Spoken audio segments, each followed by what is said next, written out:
My good Volantene, and well met indeed. My name is Celtigar, and welcome back to the Celtigar Dynasty as we continue on.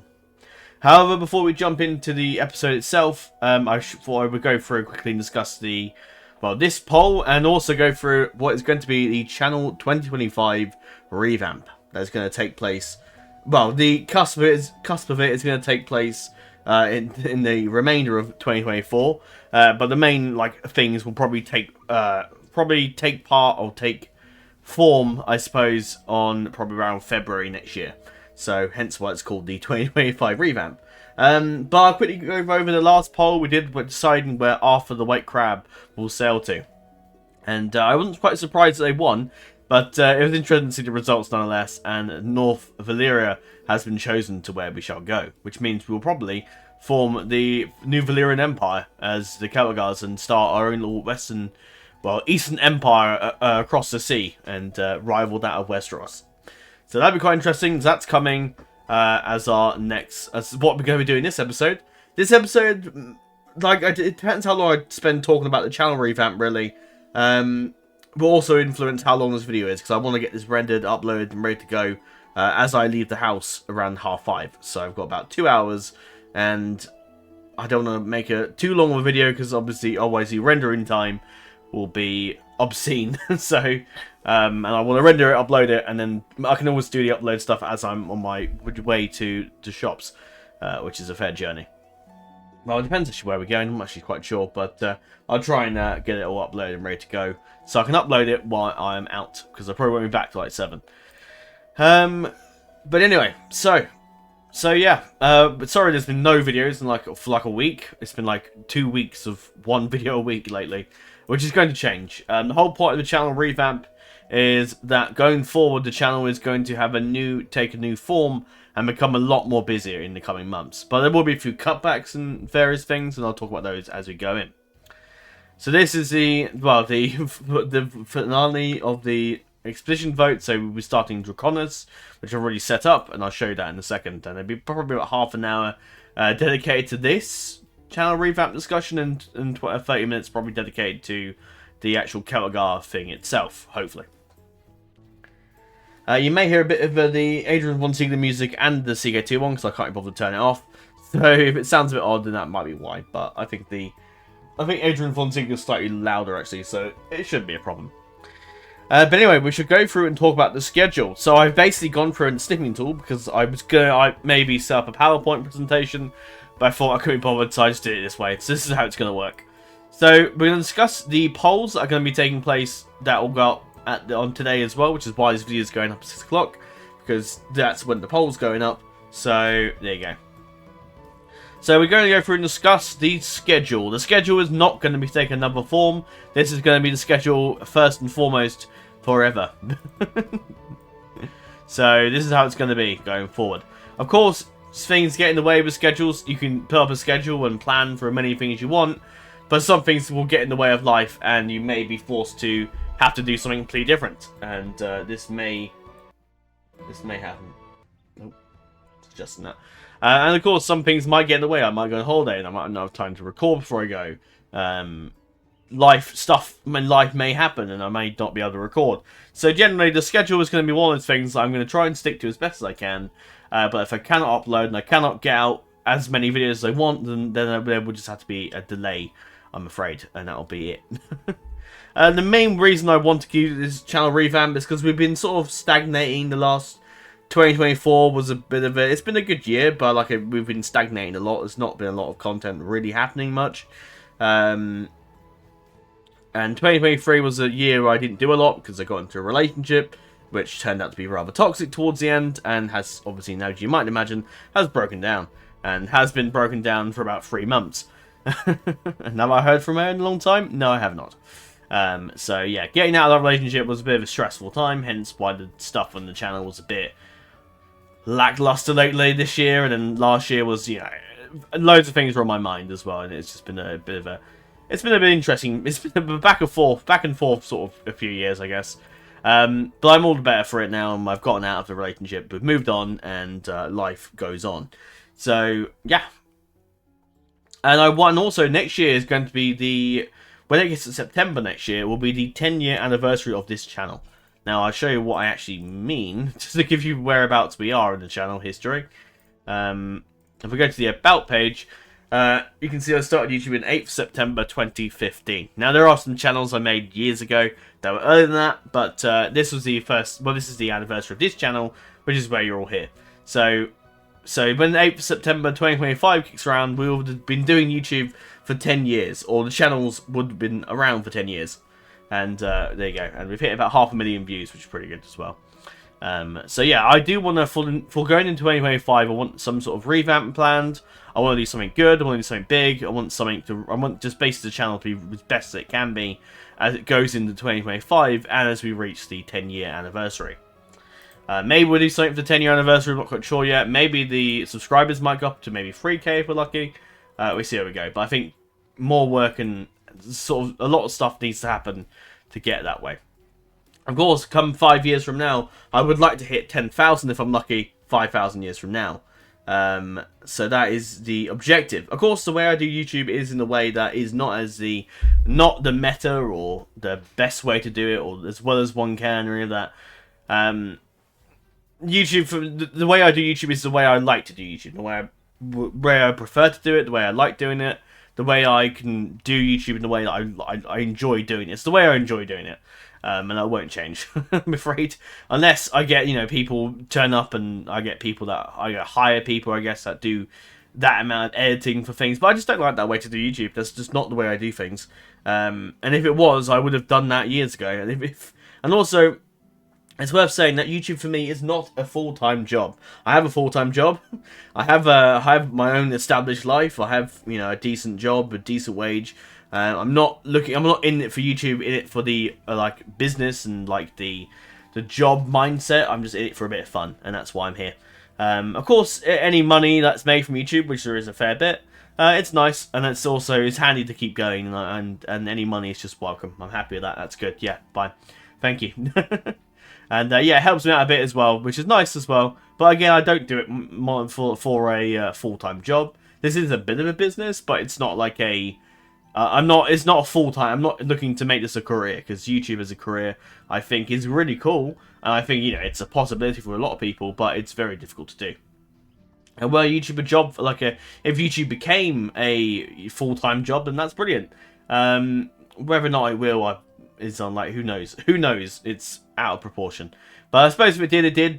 But I'm not going to, I'm not going to sacrifice my social life and my life with my family and friends and everything to try and make YouTube a massive flying success, because it's a win or lose game, and I'm not going to throw myself into the deep end and likely lose, because YouTube, getting popular on YouTube is down to luck. It's down to what you put up, and it's also down to sometimes it depends. There's just so many variables involved with being very overly successful on YouTube, and you can try for many years. And sometimes you might not get anywhere, or you can try for quite a few, or for less than that, and get even more successful. It is a luck game. So if you might upload a video, and it might go viral. Who knows? It just depends on the algorithm and what. And I think nowadays YouTube is a lot harder now to get anywhere as a full-time job. Because people that I know that do YouTube full-time have been on the platform for over 10 years, 20 years probably, not 20 years. Because YouTube's been around from 2005, so probably about 15 years more likely. Yeah, because YouTube's it came out in 2005, didn't it? So 14 years, I think now. I think it's 2005, isn't it? Yeah. So most people I know do YouTube as a full-time job have been doing it for a very, very, very long time. They're very well known. They're established. They have a lot of subscribers, a lot of views, and they're pretty relevant in this day and age. So that's a key way to make YouTube successful. But the way I do it is not in a mindset of hoping to make the channel a complete flying success. I'm in it for a laugh. I'm in it for fun. That's I guess the core pillars and the motto of this channel, for fun. I'm not doing it for to be, oh, look how good I am in the game or any of that. I don't care. I'm in it for my own enjoyment, my own fun, giving you guys a bit of a laugh and a bit of fun, and that's why I'm here. So we go through and go over the schedule. There's a few things next year that I'm going to probably happen as well that are hopefully going to be kind of big. I'm going to redecorate my bedroom, my office, which is what I'm in now. Is going to maybe go for a bit of redecorating, probably not as much as my bedroom, but there's going to be a fair bit of decorating stuff that I want to do to this office as well. And I hopefully will have get my driving test done next year and have a car. So that'd be another thing that, and I'll probably fork out money for. I think there's a few redecorating things going on in the house, like a new bath. I think there's a new shower room going in. Loads of stuff is happening on the real life front as well as in my own life and on YouTube. So yeah. So lots of stuff is happening. I'm probably at some point, I'm contemplating it, but I may possibly even look into a new computer at some point, because this one is good, and I recently, just today, got rid of my old one that I had back in 2015 when I first started the channel, because it's come the 10-year anniversary, and I've had this computer for about 6, well, come next year it'll be about 6 years. So I've had this computer 6 years, which is pretty good, but eventually I probably will at some point want to get a better equipment, especially if the channel, like, as I'm planning to, gets more successful come next year, and hopefully then that probably will be the time for me to get a new computer, because at the moment my computer is good, but 16GB of RAM, there's now 32GB of RAM nowadays, probably even more than that. The graphics card I've got is a 2080, but now it's a 4080. There's my processor, i7, but now there's i9 processors out there. And also probably better monitors as well, because these I've had for about 5, 6, 7 years probably by now. I think these monitors I've had for a long time. And I probably will at some point get, because my keyboard is sort of dying, so that'll probably happen next year in January probably. So I'm waiting for the new sales, and I'm probably going to buy a Razer keyboard, which has been in my plans for a while, because I've got the Magic Eagle keyboard and mouse, which is I think a cool one. It's done me quite well, but I like to move up to Razer. Because I think I've been at it for 10 years. I think I deserve something new and improved. Because this keyboard and mouse, I think I got for like 20 quid together. I think they're good equipment. Don't get me wrong, but like I kind of want to up the stakes a bit.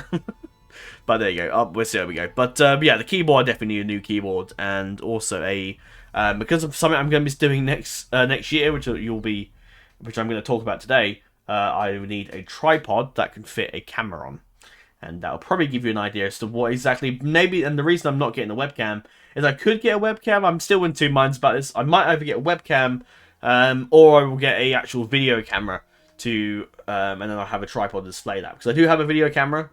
So I'm kind of thinking probably better to use that video camera as opposed to buying a webcam. So. We'll see how we go. I might do that. I guess we'll see also how the quality of the video is as well, because I think it's going to be pretty good, but we shall see. But I won't discuss that anymore then. I will discuss the schedule, which is the primary thing that's going in place. The schedule itself won't really come into effect this year, but it will come into effect probably about February 2025, once all the new campaigns and everything's kicked off, and once I've started the L word, which I'll tell you about later. So the schedule is going to adopt I'm basically use snipping tool to erase certain bits as we go. Essentially, there's going to be a week 1 and a week 2 system. And the channel, there'll be like basically 7 videos a week, ideally. 6 videos a week straight away, and then eventually you'll have the live stream, which will happen which will be your 7th video, I guess. And then the 6 videos, 7, and then your live stream, basically, is the idea. Of course, some things will get in the way, and I might not be able to commit fully to the schedule, but this is the idea. I'm going to be doing, ideally, 12 different campaigns, but there's going to be 2 that are live streams. And those live streams aren't going to be separate campaigns. They're going to basically use, the existing campaigns I'm doing, and I'm going to alternate between, like, those campaigns, for live streaming as well. So you get, like, a normal videos a week, and then eventually you might get a one day where it's a live streamed episode instead, which will be a bit different. It gives you a bit of chance to get involved with the channel, and also give me some questions to answer, and with the actual series that's currently ongoing. Here's the idea. So there's a load of polls here. I think I might just go through and I'll go through this list, and I'll go through all the different polls above here, and then that'll be it. So we shall start with the first one. We'll start at week 1 and go down to week 2. And I'll go for the polls that are going forward. Now, I just want to quickly go through the current ongoing campaigns. The ongoing series will continue. The Celtigar Dynasty will continue until we wrap it up. But as we're going to go on to probably make the new Valyrian Empire, I imagine the series will last a bit longer. But eventually, and I'm not really sure what I'm going to replace the Celtigar thing with yet. It depends what we're doing, I guess. But maybe a new, like, maybe something Valyrian related as well to placate the Valyrian followers out there. So maybe a poll might go up at some point between, like, 8 different options. So the Targaryens, the Blackfires, probably like Targaryen houses, some Valyrian houses, just something like that, basically, is the idea. So the Celtigar series will continue on. The War in the North series will continue on, and actually War in the North now is going to be that slot where War in the North is going to be uploaded in. It's going to be turned into a Lord of the Rings marathon series where we're going to cover all the Lord of the Rings games out there, any big like Total Conversion mods for Lord of the Rings as well. Which probably won't include Total War or Ck2 because that's already part of the Total War and Ck2 like core pillar of the channel. But we'll cover like a mod, so for like maybe Mount and Blades, there's a mod for the Lord of the Rings and any other like mods. I think there's probably a Minecraft mod actually that could be worth doing for Lord of the Rings themed stuff. But when that War of the North series ends, a new poll will replace that and you'll vote for the next game. I can't really do the games in order for Lord of the Rings because we've already started with War of the North and we're like in the beginning of the Third Age. I think most Lord of the Rings games are in the Third Age. And then, of course, we've got the Battle of Middle-earth series, which is currently carrying on with the Angmar campaign. That is going to continue on. And we'll, as I mentioned before, I'm going to do all the Battle of Middle-earth campaigns, join them on playlist. And I'm going to do that. That's going to be a Battle of Middle-earth marathon series. Where once we've done the main campaigns, such as Angmar, the evil campaign for the second game, and the good campaign for the first game, we will go through and do a poll for the next campaigns that are around for Battle of Middle-earth. So I think there's a few out there I know exist, such as Age of the Ring. There's the new Shadow, which is the 4th Age sort of campaign that I saw, a mod that I came across ages ago. And there's also, I don't think it's quite out yet, but there's a Battle of Tamriel, which is an Elder Scrolls mod, which has been made for Battle of Middle-earth, which gives you its own campaign. So anything campaign related would do. I'm not too worried about I could set up like custom battles and whatnot, but I'm not too fussed on that really. It's not really worth my time. I could, I suppose, but I don't know what I mean, I could do if I'm particularly bored. Then maybe I might come back and we'll do like a little custom battle thing. But I mean, we'll explore most of the campaigns as we go, so I'm not too fussed on that really. But anyway. So that will continue, and also historical battles will also continue with the next battle, which I think is either going to be a poll or I'm just going to do the battles in the order I want, in whatever order I want to. Probably Battle of Agincourt, I think, is the next one we're going to do. I think is the idea, and that will continue on. Each of those series will be uploaded every 2 weeks, which is the idea going forwards. But Celtigar may appear in a live stream eventually, if the series is still going. Whenever I start live streaming next year. Which could well be February, could well be May, I'm not entirely sure yet. So yeah. And yeah, I've got 12 minutes to discuss everything, so let's hurry up. I'm not going to go through and discuss all the different options and mod votes and mod/game options, because we'd be here all day. But most of them are dear to me, most of them I love, and most of them I thoroughly enjoy, and I'm looking forward to playing on the channel. Some I have already played and I'm keen to replay, and some I haven't ever played before and I'd love to play for you on the channel. But I won't go through all of them in detail. I'll do that another time. There may be a few sub-votes that you might see later down the line with the results of the winners of the polls, or there might not be. Essentially, anything that I've done polled for in the last month, well, since November backwards, we'll probably say, I guess, November, since the beginning of this month, anything back then, like further, when do I want to say, probably before the 1st November, before I turn 23. Anything before then I won't count as polls. So any like old polls that we did, I'm not going to count as them. I'm not going to go into full detail why. But I did those polls ages ago, and the channel, I haven't ever got around to them, so I'm going to just restart, I think, the polls. The ones that I did recently, the historical ones, so they will continue, and there will be a poll for those where we can vote for those three. As well as some other historical options, and we'll talk about that in a second. But they will happen, but you'll vote for one or the other, essentially, is the idea. But any previous ones will be just cancelled out, basically. So we start with the first one, week number 1, and we start on Mondays, which is Historical Total Wars. So I'll close that down, and we're going to Historical Total Wars. So basically, this mod vote, this is the one that's going to be uploaded as when this video goes up. Ignore the 1st of January date, I just put them all in that little row so we can all... So it all makes sense, basically.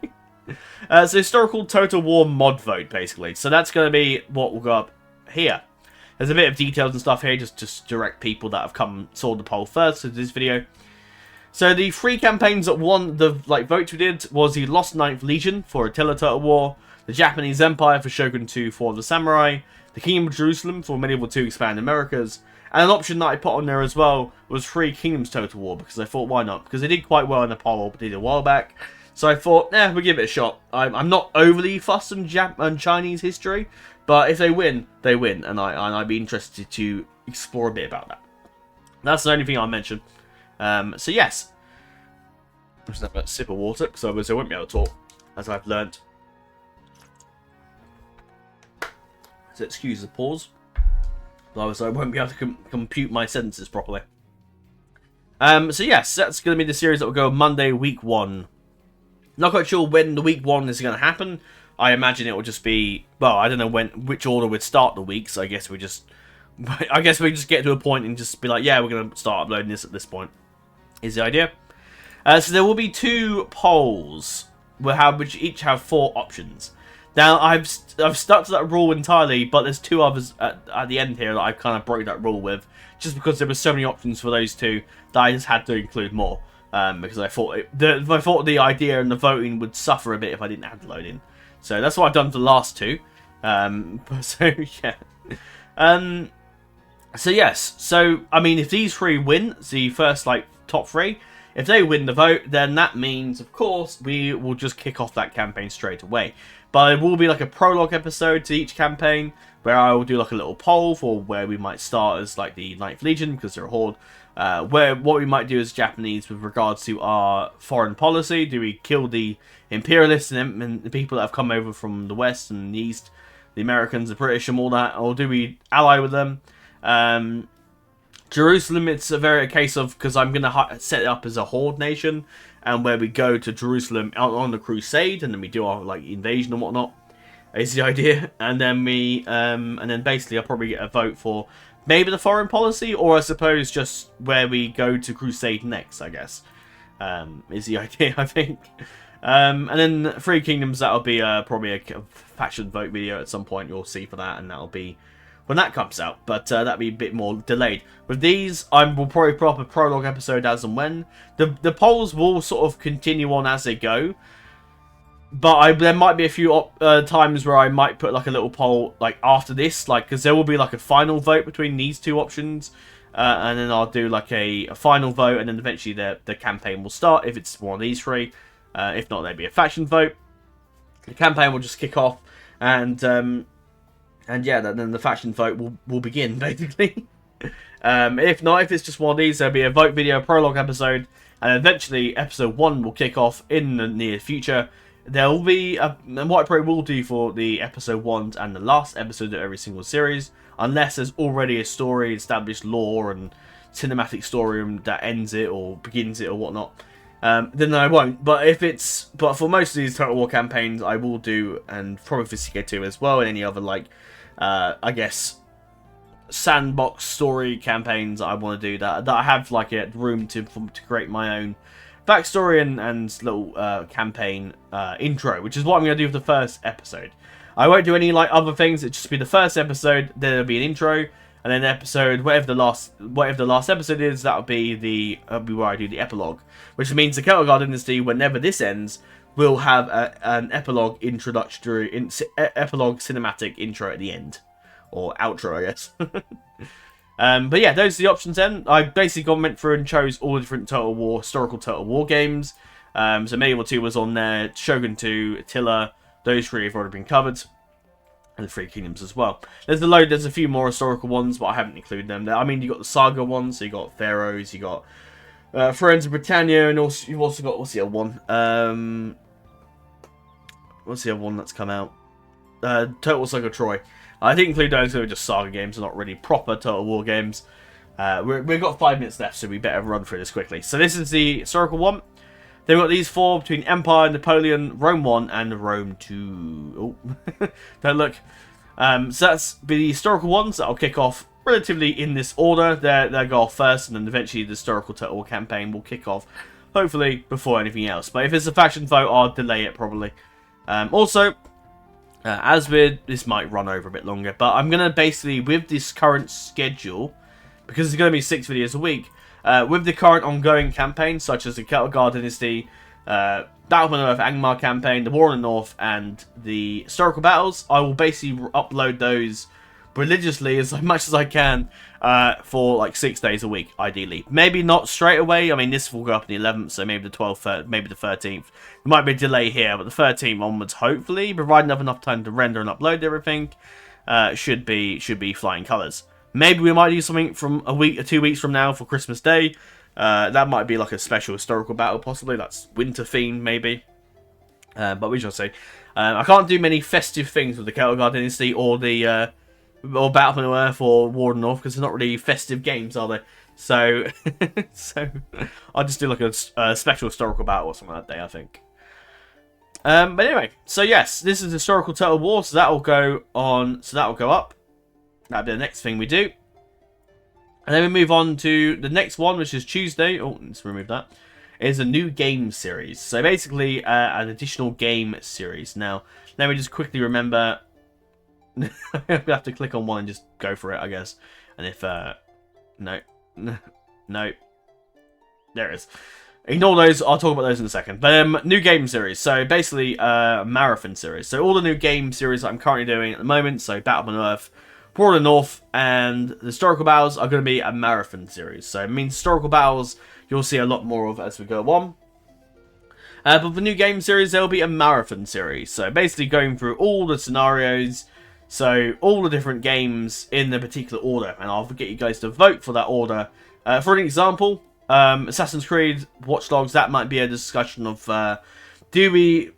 do I do a poll of when do we start the marathon? Do we start it in the historical chronological order? So like Odyssey first, because that's in like 400 BC.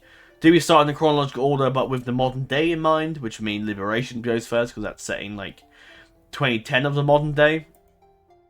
Or do we start it with... Was Watch Dogs 2010, actually? I can't remember. I'll look into that. I think it's 2014, actually. Okay, or... I don't know. I'll have to look into that. Anyway. Or it might just be a release order. So, whichever the first game on those, would be Assassin's Creed 1. And then we would go on in the release order, basically. And that's basically what I'll do for all of them, essentially. I put in a few together. Some of these are in the same universe. And some of these I just thought were nice to put together, or were rather short, and I thought if I put them together, it gives us an opportunity to play through those games as well. So your 4 options here then is, and this will go run after, so basically each poll will go up at 6 o'clock every 24 hours. So yeah. And vote for whichever one you want, and eventually there'll be a final vote, and then eventually there'll be maybe a more in-depth vote, we'll see. I've done these polls in order of the ones that will, well, I've done these polls in order of what is going to be uploaded first, so I can close that down now. But that basically be that one first, and then this one, and you'll see how we go. It's going to be very self-explanatory as we go on. So yeah, so we've got Assassin's Creed and Watch Dogs together, Red Dead Redemption and GTA, which sort of counts Red Dead Revolver, and it depends how early I can go back to the GTA games. That's how far we go back with the GTA games. For Assassin's Creed, I doubt are including any of the side games, only like PSP ones or DS ones or Chronicles games. I probably won't cover because I just don't like them very much, to be honest. And you got Call of Duty and Battlefield, so that'll be a section. That's another thing I want to buy as well, is a new chair, because this chair is getting older and older. It's falling apart, and basically every time now and again, if you're sitting in this chair, you'll suddenly sink to the bottom, which is fine. The problem is, I want to buy a chair where I can actually try it out and sit down on, but every time I go to a shop or any department store, it's got a load of Christmas stuff, so I can't try a chair, which is annoying. But there you go, that's Christmas for you. So yeah, Red Dead and GTA, Call of Duty and Battlefield, so probably the earliest Call of Duty game, which I do actually own, which is... Wait for it. Which is... There you are. Call of Duty 2003. That takes me back. Well, it doesn't really, because I didn't play them back then. I was like 2 years old back then. Well, 1 throughout most of the year of 2003, if I remember correctly. So, yeah, I didn't play them when it came out. I started getting into gaming was around 2012, 2013. So that's why I started with the console gaming. But I did play games back in 2007, but only on a DS. I was restricted to a DS back then. But Call of Duty and Battlefield, I think there's a few older Battlefield games, but I have to explore them. And next is Star Wars games. So Star Wars games and mods. So any mods, Star Wars games, that would be the marathon for that, which would be quite interesting. And then we move to part 2, which I think is quite interesting. And that is LEGO Games Marathon. So all LEGO games made by TT Games mainly. And any others like pretty good to do. I mean, there are a few going back into the late 90s that I think I have, or maybe I may have had, that I'm aware of, but I don't know if we'll cover all those. But I know the first game that when it came out, which was Lego Star Wars: The Complete Saga by TT Games. I mean, before that it was actually Lego Star Wars 1, the video game, and then Lego Star Wars 2, the original trilogy, I think. But I just start with Complete Saga because that has all the games together, so all the scenarios and all their films together, so it makes sense. And there's quite a few mods as well. Next is Minecraft. I can't really do Minecraft as a marathon, but I can do it as a mod marathon, to going through different mods for Minecraft. So that'd be a cool idea. Wizarding World games, so basically Hogwarts Legacy, Harry Potter games, Lego Harry Potter games, whatever comes under Wizarding World will be under that. And then you have Elder Scrolls games marathons, basically focusing on the Elder Scrolls games, so from Daggerfall to eventually Elder Scrolls 6 in the near future. Probably 2026, I think. GTA is meant to come out next year, so I suppose that'd be one we'd do as well if that wins. And Elder Scrolls from Daggerfall. I think Arena is around, but Arena is incredibly old. I don't know if I can even play it. And Daggerfall would probably use the Skyfall mod for Skyrim, where they basically build Daggerfall onto Skyrim, which is probably how we'll play that. And Morrowind and Oblivion maybe we'll play the old games, and then how good they are, I have no idea, but I guess we'll look into them. Good as in optimized, and not good as in are they good games, but good as in optimization, how good they are for recording and uploading and all that stuff. Not if they're I'm not like caring if they're good or bad. There are games within all of these that I probably dislike more than the others, but I'm going to play them anyway, so there you go. So yeah, episodes of LEGO games. And then we move on to the next category, which is going to be Wednesday, Lord of the Ring Total War. A section dedicated to Lord of the Ring Total War. Some things might not be the same forever. Like, for now, this is going to be a Lord of the Rings Total War dedicated Wednesday slot. But eventually that might change to be like a dedicated, I don't know, Game of Thrones Total War slot. Or something completely different. Who knows? As you may just saw briefly there, we're doing a vote for the different mods for Lord of the Rings. There's quite a few. Some I might briefly explain, and some will just jump in. So, Divide and Conquer, I don't need to explain that one. That's a very well-known mod, and it's probably one of the greatest Third Age mods in the world. And probably one of the greatest, probably Medieval 2 mods out there, to be honest. And probably the greatest Lord of the Rings mods, if we're going to go that high. Third Age Total War is the prequel to Divide and Conquer, I guess. But it's still pretty cool. It's still a cool mod. There's a cool mod out there called Third Age Total War Expanded, which is basically probably what we would use. Although there's a few things that I might do. Also, I'm likely to go back and remaster a lot of my old campaigns. So stuff like the Celtigars you might see again in the future. You might see Khazad Doom again. You might see Erebor again. You might see Aeon's Wife again. You might see a few other campaigns again. You might see the Fellowship. So you're likely going to see a lot of new stuff. There will be a new format for a bunch of my new campaigns as well. Similar to Officially Devon, the way he does format his Let's Plays in terms of what the playlist and series is called. So some things will be called a bit different. Lord of the Rings Total War is similar to Third Age, but it's just in Rome 1, and there's just a few different differences to that as well. Fourth Age Total War is a mod for Rome 1. It's set in... I did put it like a description, actually. But Fourth Age Total War is set in the Fourth Age, and is using the mod with the Rome 1 mod. And then the other Lord of the Rings ones, you got DCI Last Alliance, which is set 100 and something years after the events, after the downfall of Numenor, their Celebeth, and what's happened to the Numenoran kingdom since they've established Gondor and Arnor, and the fortresses of Angranost and Aglarond, and other places. So that's DCI Last Alliance. Last Alliance Total War is a mod for Shogun 2, which is set during the time when Numenor hasn't been sunk. So it's basically the prequel to DCI Last Alliance. But there's a mod for Shogun 2, which is quite cool. So yeah, and you got Silmarillion Total War, which I just heard of recently, has had a campaign release, but it's a very early campaign. So if you do vote for that, don't expect it to be a full-fledged Silmarillion campaign. It's not quite finished yet. But there is a campaign that is available to play, so that's quite good. Have a look. I think there's a few factions you can only play as a certain amount of factions that I've fully done. Or not fully done, but I'm basically close enough to play as. So yeah. Dago Silmarillion is a bit similar to Silmarillion Total War. You may recall it's a mod that I featured a long time ago, and thanks to me, you can still download it because basically the mod isn't around anymore on like Total War Center or ModDB. And I have a Google Drive link to the mod folder which I've had for a while now. So anyone that's commented that video looking for the mod has probably clicked on that link to download, and you've got it thanks to me. So you're welcome. But Dago Silmarillion is basically a Silmarillion mod. It's a very early First Age mod, and there are a few scenarios that are quite cool. When I did the overview, I can't remember how much I looked into it, but I'll have to do the same if I win the vote. So you go.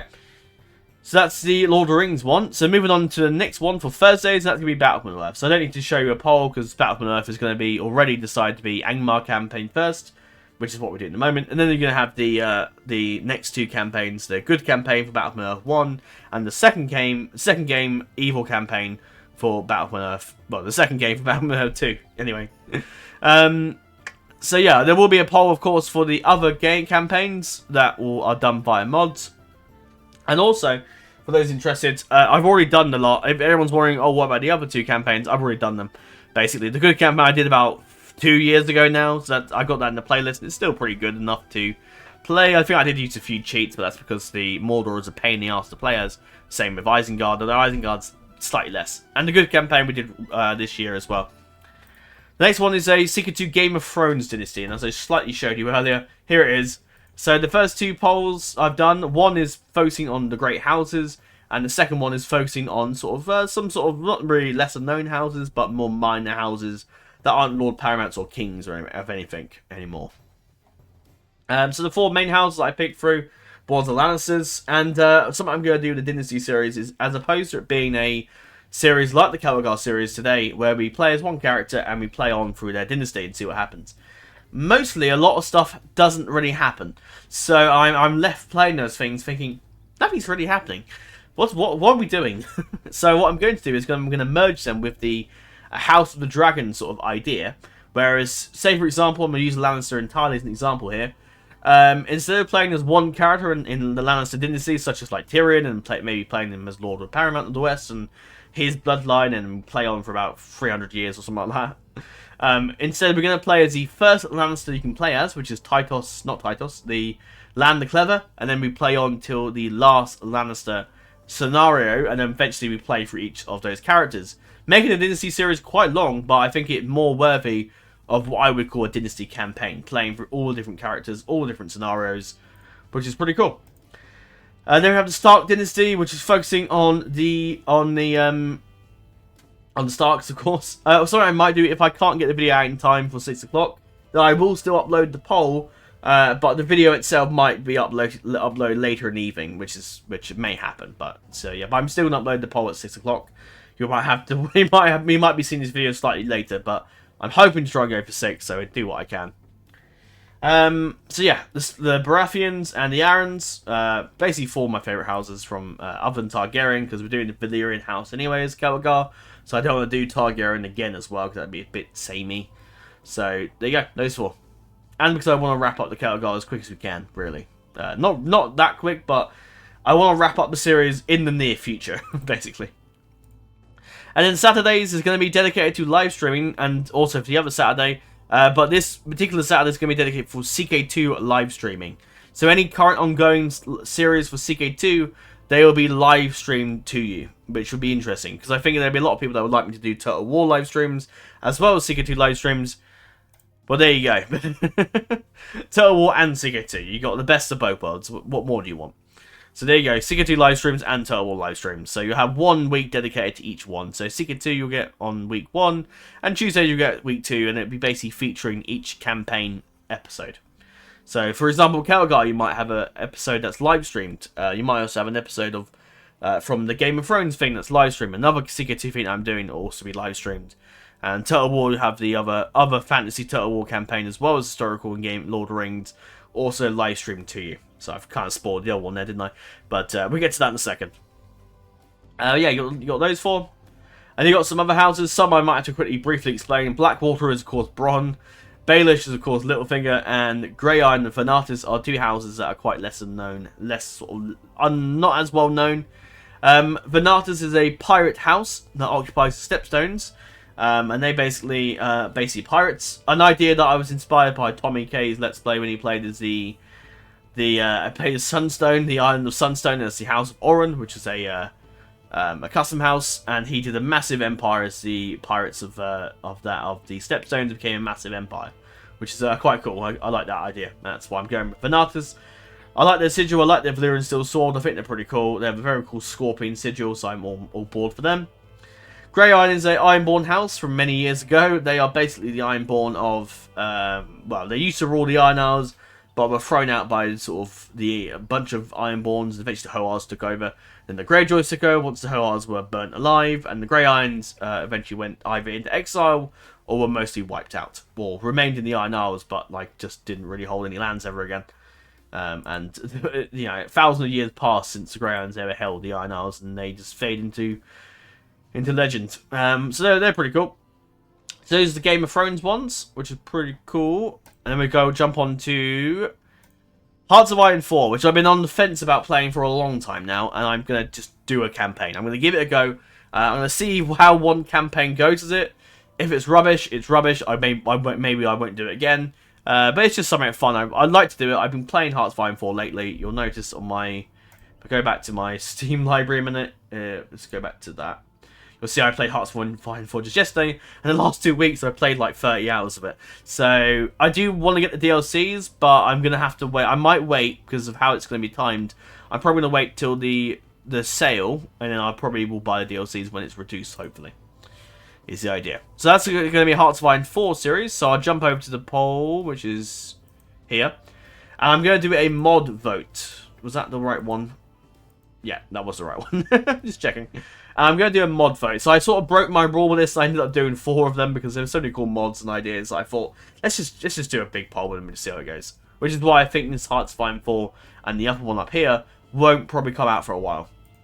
So you've got the Vanilla Road to 56. So Vanilla being the normal Hearts of Iron 4 game in 1936 with the prelude to the Second World War. And Road to 56 adds in a few more focus trees and some more bonuses. Then you've got the Great War mod, which is of course set in World War One. Millennium Dawn, which is set in the modern time, and I think the Millennium Dawn only goes up to about 2017, I think. I think it's recommended to even go back to 2020, actually. Not 2020, to 2000, actually, when you start off. But it's of course a modern day scenario, so it's quite fun. I thought a picture of the Queen was fitting, because she was around in 2000 and 2017.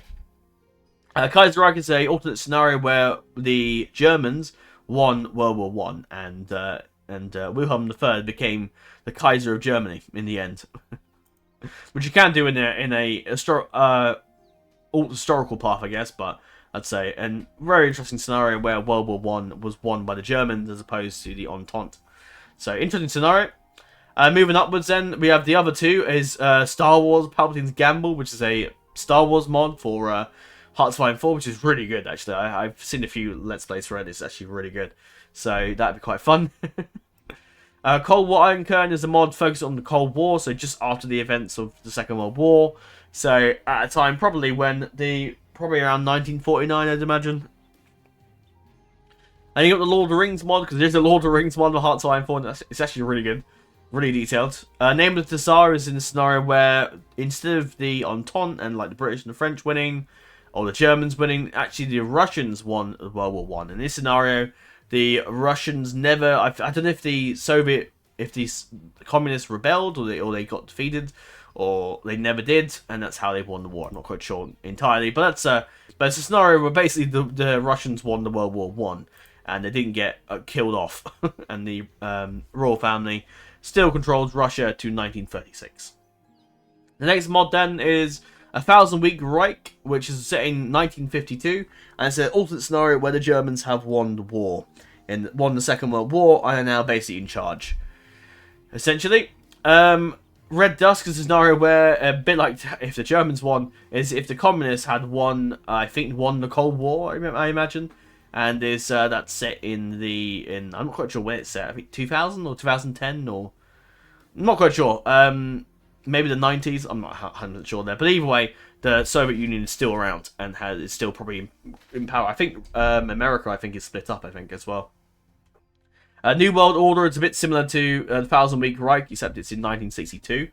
I think the scenario is slightly different a bit, where the Germans won the Second World War. But I think these two have... excuse me. In these two, they've won them in different ways. So, yeah. So, New World Order is when the Germans won the war. And I think the scenario is slightly different a little bit. I think they're quite similar mods. So, taking our drink of water. And the next mod is another Star Wars one, which is Star Wars Executor, which is a bit of an odd one. Well, it's a good scenario, but like it's a bit of an odd story. The way they've set up the story is a bit odd. But essentially, in this scenario, the Star Wars, the Executor, which is Darth Vader's flagship, Star Destroyer, has landed in bloody Iraq. and yeah, basically, you've arrived as the Empire in 1936.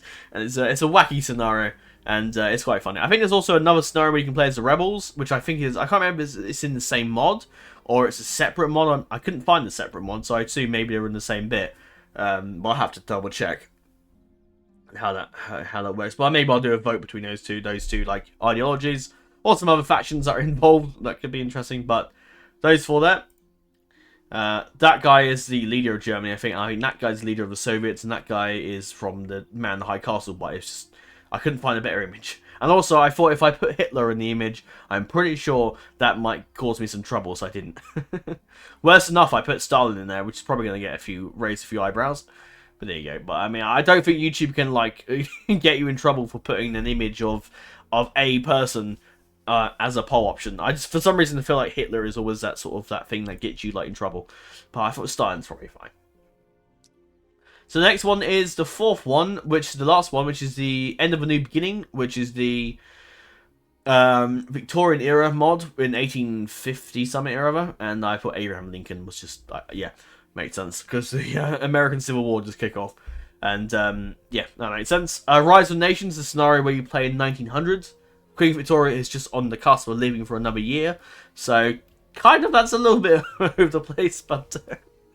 But yeah, anyway, she'd still be around. But Rise of Nations sets us in 1900s, and I think you can go on to all the way to the modern era. I think, providing how depends how finished it is. Pax Britannica is a scenario where the British never lost the American Revolution, and the British also helped defeat helped the French out when they had their French Revolution, and the French kingdom remained undisturbed by the Napoleon or any of the sort of French communists and whatnot, all that lot. Not communists, but the French revolt, I guess. Anyway. But that's an interesting scenario where Britain is basically in charge of everything, so it's quite an interesting one. Very, if you're very into British history, then that's pretty cool. Edward VIII was a fitting image as well, because you play as him eventually, if you play as British. Fura Redux is a scenario, which I think, it's an odd one, but it's, I can't remember if it's the one where it's the backstory to what would have happened had the events of Kaiserreich gone differently. I think it's a really odd scenario. I don't really know the story that much, but essentially it's an alternate Second World War scenario. But there's no Hitler. It's this guy instead. I can't remember his name. This guy's in charge, and he's like basically taking over the role of Hitler, and everything's a little bit different. Something. It's just a very interesting scenario, and it's based off the events of Kaiserreich. But it's based off the events of Kaiserreich in a way where Kaiserreich didn't happen, or it's what they said Kaiserreich could have happened. I have no idea. it's a very strange one. But that's Fura Redux for you. The next one then is move on to week 2 then. It's going to be Mondays, which is going to be dedicated to Fantasy Total War, which is this one here. And the options I've picked, there will be a few like sub-votes where I might do a few different scenarios and whatnot. So Westeros is about 1 billion scenarios, and Elder Scrolls there's a few in there, and I might do as well. So you got Westeros Total War then, with various different scenarios. You've got loads of different scenarios. I could spend this video, could be about 2 hours going through all them, but so yeah. Elder Scrolls Total War, the Planet Total War, which is a weird scenario where the aliens have kidnapped a bunch of humans and other races, and they've all chucked them on the planet, and that's basically it in a nutshell. And you got Fear of Redux, which is a mod for basically a similar thing to Planet Total War, but it's not involving aliens, it's more involving just a bunch of races altogether. The next one then is Warhammer Total War. Not entirely just Warhammer, as in Warhammer 1 Total War, but it is more... It'll probably just be a sort of a poll for between them for different... The Warhammer 3 probably, and just generally Warhammer games, and then any of like Warhammer mods are out there, because there's a few like Medieval 2 ones. There's one that I know, there's two I have, and there's one that is the Before the End Times, and there's a Before the End Times sub-mod, which I can't remember where the hell that sub-mod came from. I can't remember if a friend of mine made it, or it somehow it's appeared in my mod list, and I've had it for years, so I have no idea. It's just there apparently, but it just changes the world a bit. Hyrule Total War is a mod focusing on the Zelda universe, where you play as where you play as a kingdom in Zelda, in the history of Hyrule and the world of Hyrule, I guess, which is quite cool. Till a Long Night, which is one that featured in my polls not too long ago, and Long Night is a scenario where the Ice Age has swept over in 600 AD, it swept over, and basically the Roman Empire is sort of still alive, just about. And Attila, it's basically a scenario where the Long Night has come, there's a guy called the Undergod, and the undead have risen from the east, and they're coming over to beat the crap out of everybody. And it's basically the world's in the permanent ice age, essentially, which is quite cool. Like, I think the Ice Age is slowly coming to an end.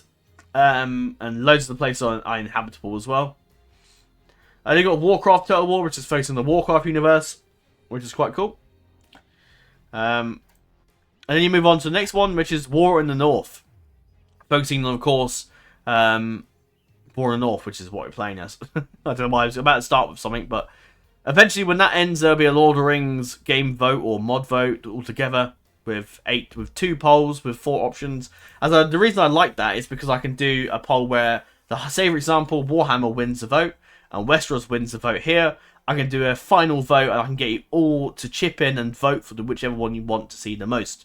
Westeros versus Warhammer, basically, or Elder Scrolls versus Hyrule, or Planet Total War versus Attila, or Fear versus Warcraft. You get the idea. That's the idea. I like to have 2 polls together where we can wrap it up, where we can do like a final vote where everybody can vote for either just 2 options, and that's the way I like doing it. So yeah.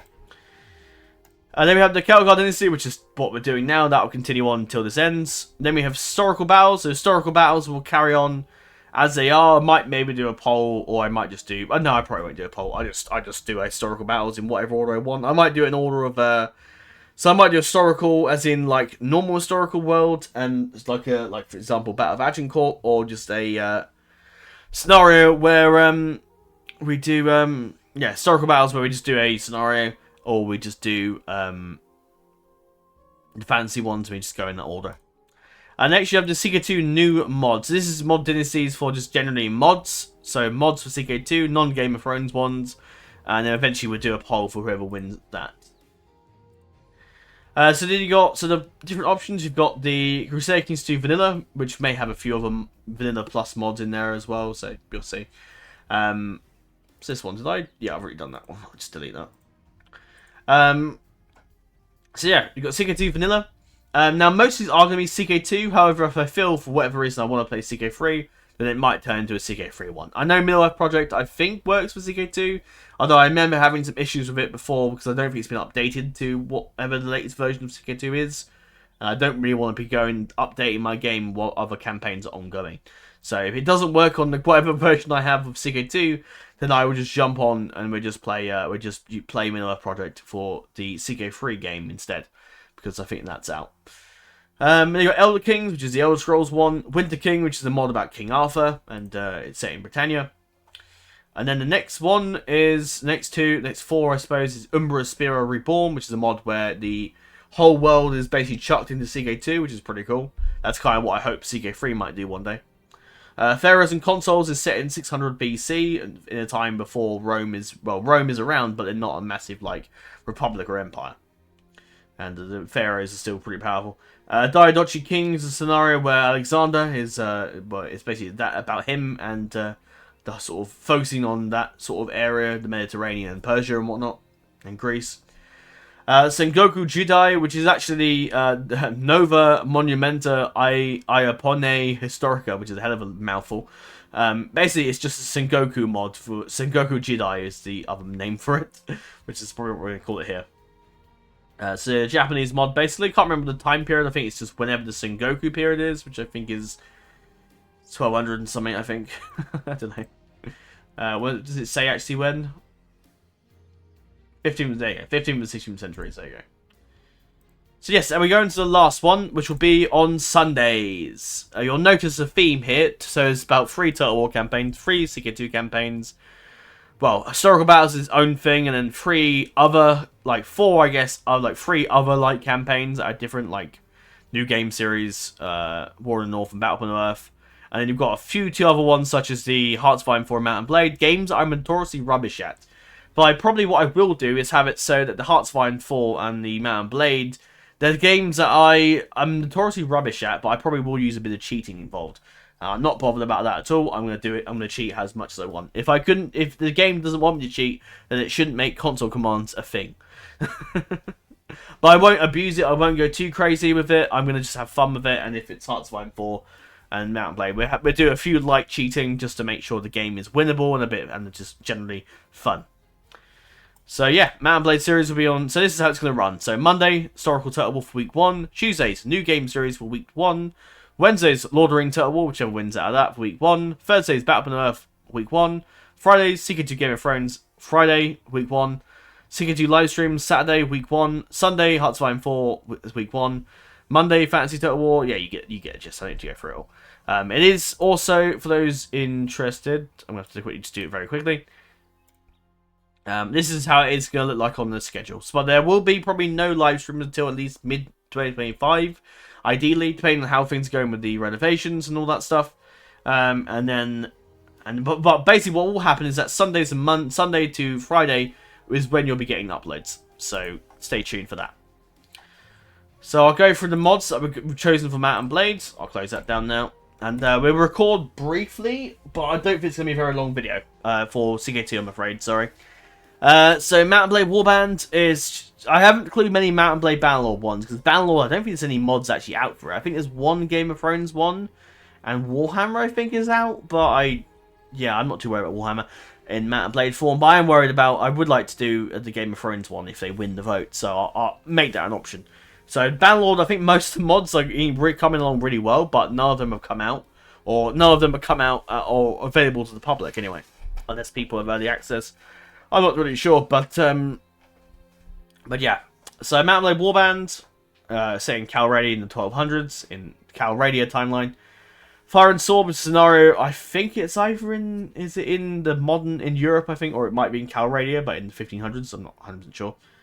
Viking Conquest is a Viking period one, which is set in Britannia and Denmark and that area.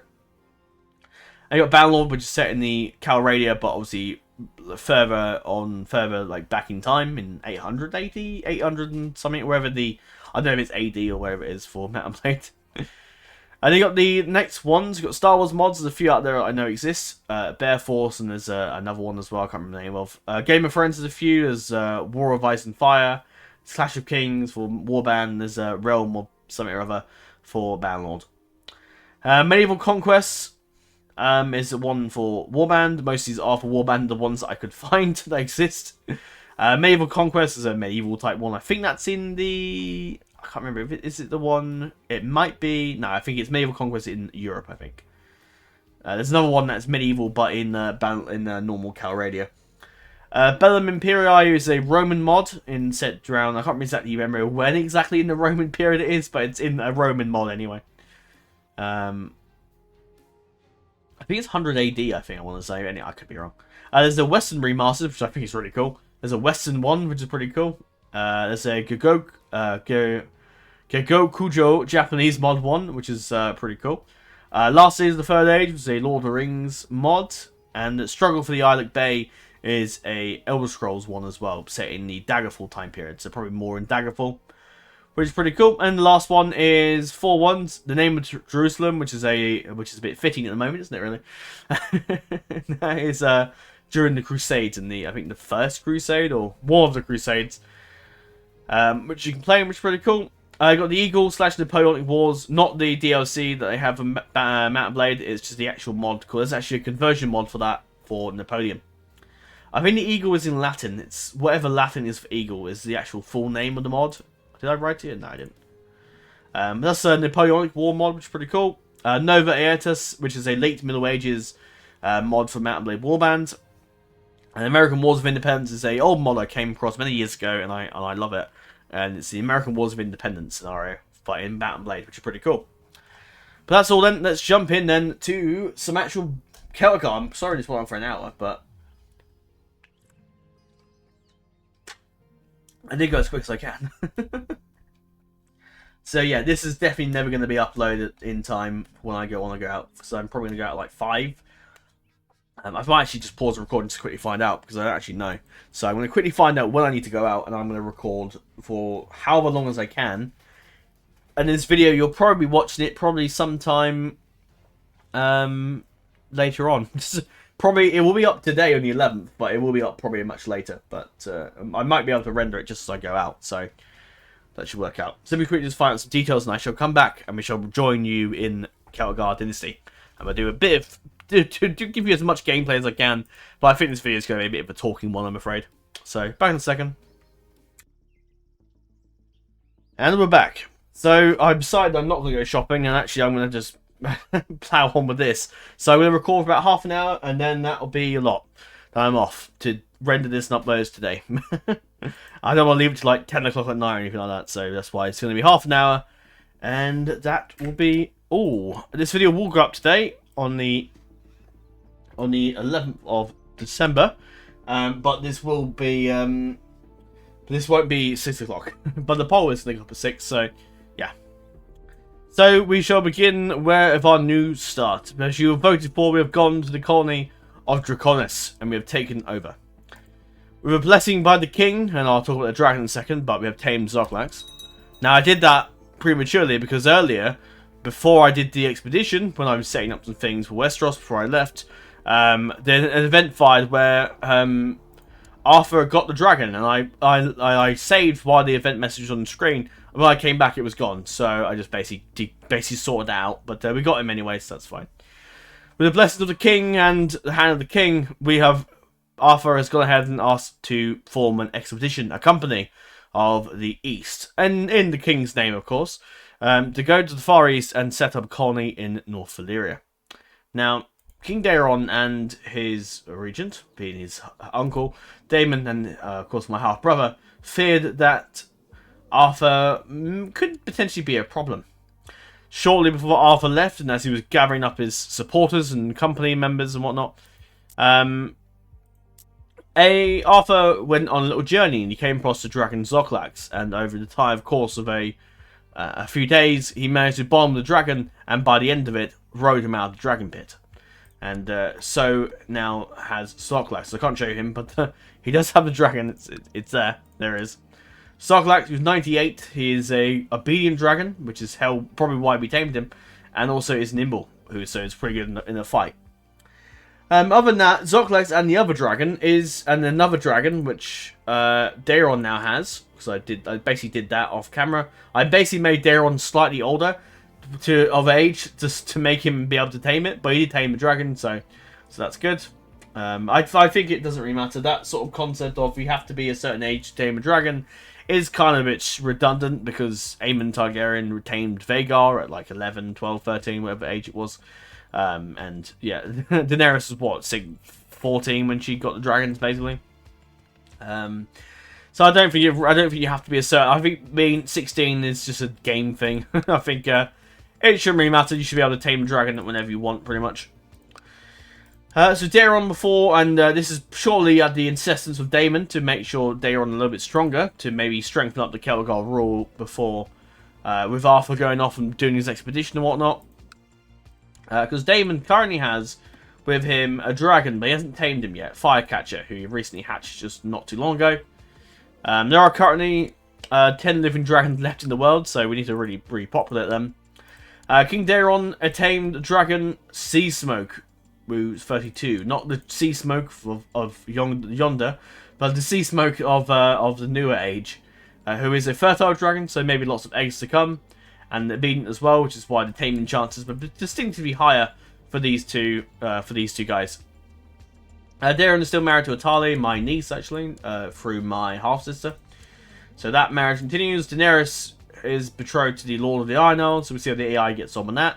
And heir is actually Daemon right now. He is the heir, but he's also, which I suppose, the line of succession of the Iron Throne is Daeron. If he dies, it goes to Daemon, and it will go to Valar's kids, Viserys, Daegar, Oren, Valek. So it's unlikely that Arthur will be able to inherit the Iron Throne, which is good because I don't really want to have. The whole point of going to Essos is to do something different and make the campaign a little bit different. And I think staying in Westeros again is incredibly boring. Of course, the new format I'm doing for the Dynasty campaigns is going to be a bit different. So this long period of time where nothing's happening for 100 or so years will be mitigated because of that, basically. So yeah. Something I forgot to mention as well just before I left. The upload time should be 6 o'clock for most videos. The live stream would be whenever I can live stream. So, for example, if something I'm recording is a thing that I'm live streaming on a particular day, but I can't record it, like, say, for example, I'm going to stream it whenever I can, I'll stream it early in the day, or I might maybe not be able to stream on a certain day, and I might maybe move the Saturday stream to, like, a Monday or another day, and then you'll just get an extra video of something else, basically. So, yeah. And what was the other thing I was going to say? I was going to say something else as well. What the hell was it? I completely forgotten. No idea. Oh, I'm drinking a milkshake. I'm drinking a new McDonald's milkshake called, what the hell is it called? Grimace, that's it. Grimace milkshake. It's rather funny. But yeah, other than that, not a lot's happened in Westeros. So basically did a few things with the king, set up a few things, and that's it. Basically, I left. I might keep track of Westeros, what's going on over there, and again. Viserys II is in charge of Stokesworth. The Valyrians still hold that. They hold that. And basically, everything's the same as we left, pretty much. So yeah. But now we're playing as Prince Arthur. Prince Arthur left Westeros. He gathered with him before he left some members of many different houses, some sellswords and whatnot. Those that were interested in going east to explore the new Valyria and set up a new empire over there. Now, Arthur is going on the guise of... He's not an ambitious kind of guy. He's going to settle in North Valyria to set up a new place for his people. To expand his people and to... and because he just feels like he needs to go there. I did plan to have a bit of a story where, for example, Arthur gets a... He goes there because that's where Zoklax is, but I thought that kind of makes no sense. But I think we're going to Draconis because that was where the place where Arthur and his companions all voted to go to in a course of different places. They were all narrowed down to Skane and to the Thousand Isles, and everybody was keen to go to North Valyria, and that's where we are going. Which is interesting because North Valyria probably is the most terrifying place in the world, but many people we are with are of Valyrian, so it kind of makes sense. So we come with a lot of people. Arthur also being, but still technically under the leadership of the king. Like when this company has been formed in his name, but as we now become Lord of Draconis officially, that obedience title to the King of the Iron Throne is kind of less of an issue, and Arthur still is loyal to his kin. He helps his kin in any way he can. But he's also landlocked, so you can't get to them. And also, he's just going to be focusing on himself. Arthur is no conqueror. He's not here to conquer the entire world. That might be something we do in his descendants later down the line. But for now, Arthur is here to settle the land and set up himself as basically Lord of Zera. He would like to also grab Anagaria. Also, Teleria down here is another colony, but that's been conquered by the Volantene. And they won't be giving up anytime soon. Moving around Essos, a few things to note. So Mintaris is pretty powerful. They've taken over this place. Tolos, and they are currently Overlord. Our lead at the moment, Lord Tyrivar. Some of them, I think, get weird traits. Although I think that might just be the Tolosi, actually. No, maybe not. Okay, I thought some of them got the... Ah, no, these guys. These guys have got the... For some reason, this dynasty, I don't know why, is cursed. Because they have club-footed, hunchback, and ugly. For some reason. This guy has it as well. This particular family has, like, every single really rubbish trait. Some are lucky, I think. But others basically just get cursed with that. But this house, I think, is Sobridar, who are the descendants of Mantaris, just down there. But you think they would get caught with all that? Oh, one did. Not. Oh, no, there's a few, yeah. They are, of course, full-blooded Valyrian, so we could, at some point, I guess, go Valyrian, but we can't yet, because we need to have higher prestige.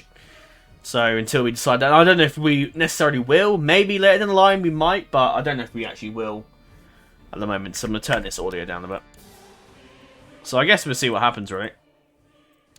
But he is a current High Lord. He's basically the strongest Lord in North Valyria. Illyria is down here. They're not really much power. And these guys are kind of, again, reduced to hardly any power. We are currently in the war against the Yunkai, where Mantaris is slave raiding against Yunkai. So see how they get on with that. They have 20k men, so they'll probably be fine. Yunkai controls Borash, which is one of the ancient Valyrian cities, I think, or ancient Giscari city, I think. Aspor's nabbed some of that, so that's all theirs. So they've also taken old Gis as well. There's a revolt in Giscard for this guy's revolt. This guy's war for Geese, who is just one of the houses down there. Astapor is quite very powerful. They're taking a bit of Marine to the south. No Man's Land is theirs. Yunkai is held by a queen. So there's no it's actually a queen in charge. There's a feudal society in Yunkai. Marine is still led by a republic, and Astapor is still a republic as well. New Gis is a kingdom. I think, yeah, we're feudal as well. To our west, we have the Volantene over here. Them are currently getting their ass attacked by the Lys in a dual war for Sahoy, which they're currently winning. And they have equal numbers almost. Mir is very powerful. Mir has taken over Cahor and have taken over quite a fair bit of the Roinar. And they're led by a Magister, so there's a Republic system going on there. So they're basically in charge of a lot of land. They're very powerful, although they don't have many troops at the moment. They are currently fighting... I know they're fighting against Norvos, actually. But they are in a civil war as well. Tyrosh is still going. They're currently fighting Lysini and Pentos, so they'll probably win that. Although he's winning, actually, so... Come back. Pentos is doing alright. Norvos is still led by the High Priest. Nothing's going on there. Who is actually a peasant leader, so he must have rebelled and taken it. He might even win. Who's he fighting against exactly? He's fighting Hugo Vale, which are these guys here. And all the others are helping them. There's a couple of Andal guy. Oh no, maybe not. They're not Andal. They're all Lorath or something else, but they're basically their own independent states. Bravos, led by the Anantarian family. You guys an Archon, and Sarf up here is not doing that much. The Dothraki is still incredibly powerful, led by Karl Doko of the Kozamo family. He's quite old, so I wouldn't be surprised if he lives much longer. But he rules over quite a fair bit of Dothraki land, but he doesn't actually have that many men. Although, what's it say if he has vassal troops? Does that give more men? Yeah, 33,000. Yeah. They're fighting over... attacking against someone with the exact same name for his claim. I'm not quite sure what he's fighting against. A war against them for some reason, but that's basically it. But we're surrounded by enemies. Shortly when we arrived, Arthur arrived in the back of his dragon, and his company arrived shortly after by sea, and they arrived in the Bay of Mantaris to treat with Lord Tiravar. And he's a bit of a slave trader, and was basically surprised when he saw Arthur with his massive dragon. Because Zoklax is one of the... Is he one of the biggest dragons in the world? I think he is, actually, in 98. I wonder if... Let me go back to Dark... What's his name? How old are these ones? Moonshadow. You are 85. Oh, no. So he is the biggest dragon. He is older. And he's probably the biggest dragon, yeah. There's only 3 of this house line left, actually, which is interesting. So he is the biggest dragon. So he arrived being quite a nimble dragon. So I imagine here probably... I don't know why some of them have traits, some of them don't. Maybe because he's an older dragon. Not too sure. But anyway, but yeah, he arrived and basically requested to form a colony. And would have been, that was acceptable. Tiravar asked that he, instead, they were kind and honourable. Probably a friendship would have formed there. Arthur does like him a lot. Because Tiravar basically granted him the Lord's land. Basically, he, with the money that we had from the Iron Throne, which is Arthur's inheritance, he basically used it to, with the help of Mentaris, to get a load of money and set up the colony of Draconis. And also, there's a few things here. So we've got quite a few people living here. Valyrian roads, which is quite good. Give us some good local tax supply limit. Productiveness is pretty good. Bit of revolt risk. We found copper recently as well. Colony, so we're still a colony. So that severely limits our levy size, supply limit, fort level, garrison size. City guards currently on patrol. Is it? We'll turn that off. And we've got a sausage trade route, which is pretty good. Gives us lots of tax and lots of income. We've also got City of Draconis, which is just a city down here, which is a bakery and secret passage built already, which is good. I think this might have been colonized before, but has it? Ah, it has, yeah. So this guy tried to... Oh no, this is the guy that started with the game. And eventually these... Oh, Volantis did colonize this before. Then they lost it. So they must have set up a few things. Basically, when we arrived, we found a few things that were still in working order. I don't know what the hell that is. That's the Sept. So there's a Sept built here already, which probably converted into Faith of the Seven. And that's just our normal... So we've got a Valyrian road and secret passages, so that's already been built. So yeah. Nothing else built, though. We can build a trade post. Which is interesting, because we're not a merchant republic, which is interesting. I guess we can. But yeah, the goal for this little run is to become the kingdom, the high lordship of this. I'd like to grab this, but with Volantis in the way, I don't think that's going to happen unless we manage to go to war with them. We do have some Unsullied, and I'll talk about why we have them in a second. But I'd like to form the high lordship, then become the king of North Valyria, and eventually become the emperor of New Valyria, which is the goal. And will we become Emperor of the Known World? I have no idea. Maybe if I decide to... If I want to go that far, maybe. But Emperor of New Valyria is just my personal goal right now. And we'll see how it goes, I guess. When we arrived then, basically because the Lord Tiravar was so surprised by the size of his dragon, and also with the help of some other Myrish ones and Giscari lords that also arrived, to basically try and... basically, a massive, like, especially from Astapor, a massive dragon had appeared with quite a few ships and the companies with bearing the sigil of House Celtigar, which was, of course, in their size, I'm sure many people know of the Celtigars' conquest of the Iron Throne, their sigil. Everybody knows that they are indeed the most powerful. That, and I would like to be the head of my house as well. That'd be cool. Everybody knows of how powerful these guys are, so they basically arrived, and eventually they all caught same to agreement that they gave him an unsullied army. And the reason they gave him an unsullied army, because this unsullied army was their slave army. They were sworn, even though they were given to Prince Arthur, he was not given a whip. They were basically using the unsullied as a sort of a inner agent. So, for example, if this Prince Arthur was to be causing trouble and declaring war on everyone, I don't know why I have a weak claim, but I guess we have a weak claim. Not sure why. Now, I guess we can also... Then the Unsullied army can be given orders by the Meereen, Yunkai, Astapor, and the North Valyrians that feared this army, and even Volantis probably that gave a few Unsullied, to execute Arthur and his entire family and slaughter the dragon. Which, with enough Unsullied, the slave masters must think they can actually do it. There are a few Dragon Riders in the area, I think, in Volantis, I think. There's one or two, I think, over there. So we have to watch out for them. But basically what we did as well, because Arthur had a feeling that there was probably something wrong with this. He's an honourable man, and he's not really a slaver. And so when the time came and his army had arrived, he had a feeling that they'd probably been given orders to try and kill him. So Arthur did something unexpected, and he liberated and basically freed all the slaves, freed all the Unsullied. Now the Unsullied, basically with this sort of, the fact that they were now free, swore eternal fealty to Lord Arthur. or well, I guess Prince of the Iron Throne, Prince Arthur as well. And Arthur had them all freed, and he named them free men. And if they wished to leave and go, then they could.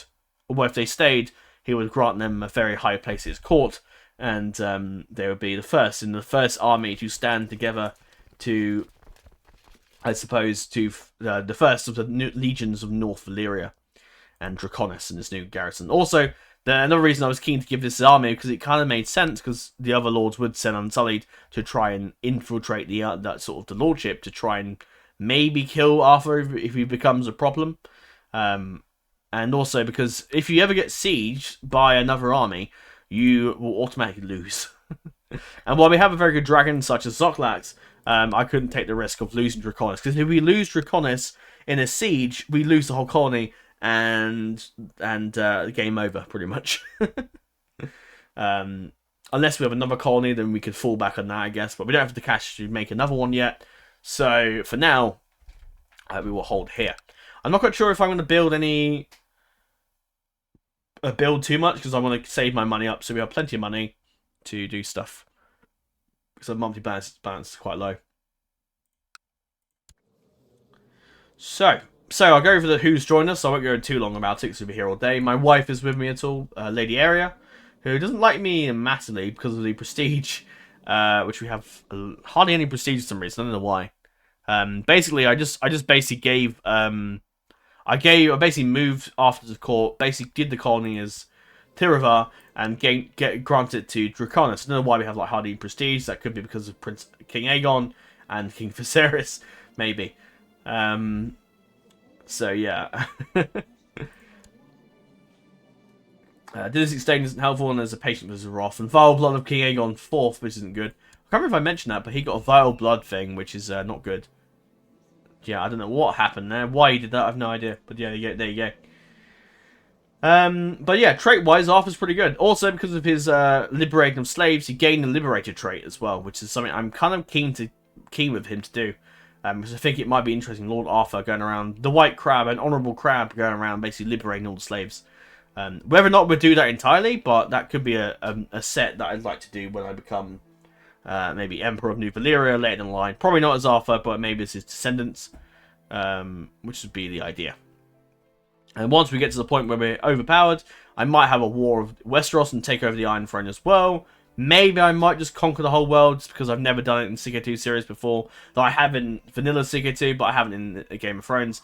I might just conquer the world, and then we'll just end it there, probably. Maybe I'll play a little bit longer, see how we get on with how we can hold an empire of the world. But that'll probably be the end goal of the series. And then we move on to something else. But yeah, trait-wise, we're good. We are Dutiful Commander, a legitimized bastard. That's going to be a pain, but eventually 20 years from now, that should hopefully be gone, hopefully. Strong, so we've got some good strong, that's quite good. We're scarred, because we are rigorous trained by King Aegon and my brother. Skill Fighter, we got that eventually. We got our Knight. Liberator, a Dragon Rider, we're charitable, so that's probably another reason why we're very keen to free the slaves as well. We're cynical, we're not really very religious. I can understand why, as the faith's been a constant thorn in the Celtigar's side for a while. We're gregarious, which to basically go off and form this colonization and basically create a massive company, then you've got to be pretty gregarious, I'd imagine. He's also quite rough, he has a bit of a temper, and he's also quite honourable, so that's pretty good. But yeah, many people are keen to go with us. Most people that are just keen to make a name for themselves and become known for something else.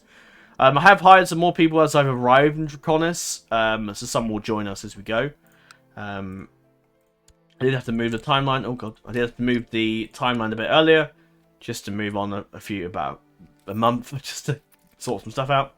But there might be some more people that might join my court as we go. So I've got my wife here. She's turned up pretty well. I'm just educating her. And my mother has joined me as well, which I might have her married off to someone, you're not sure who. Probably someone in the court. Bayron's a bit young for her, though, isn't he, really? So maybe, who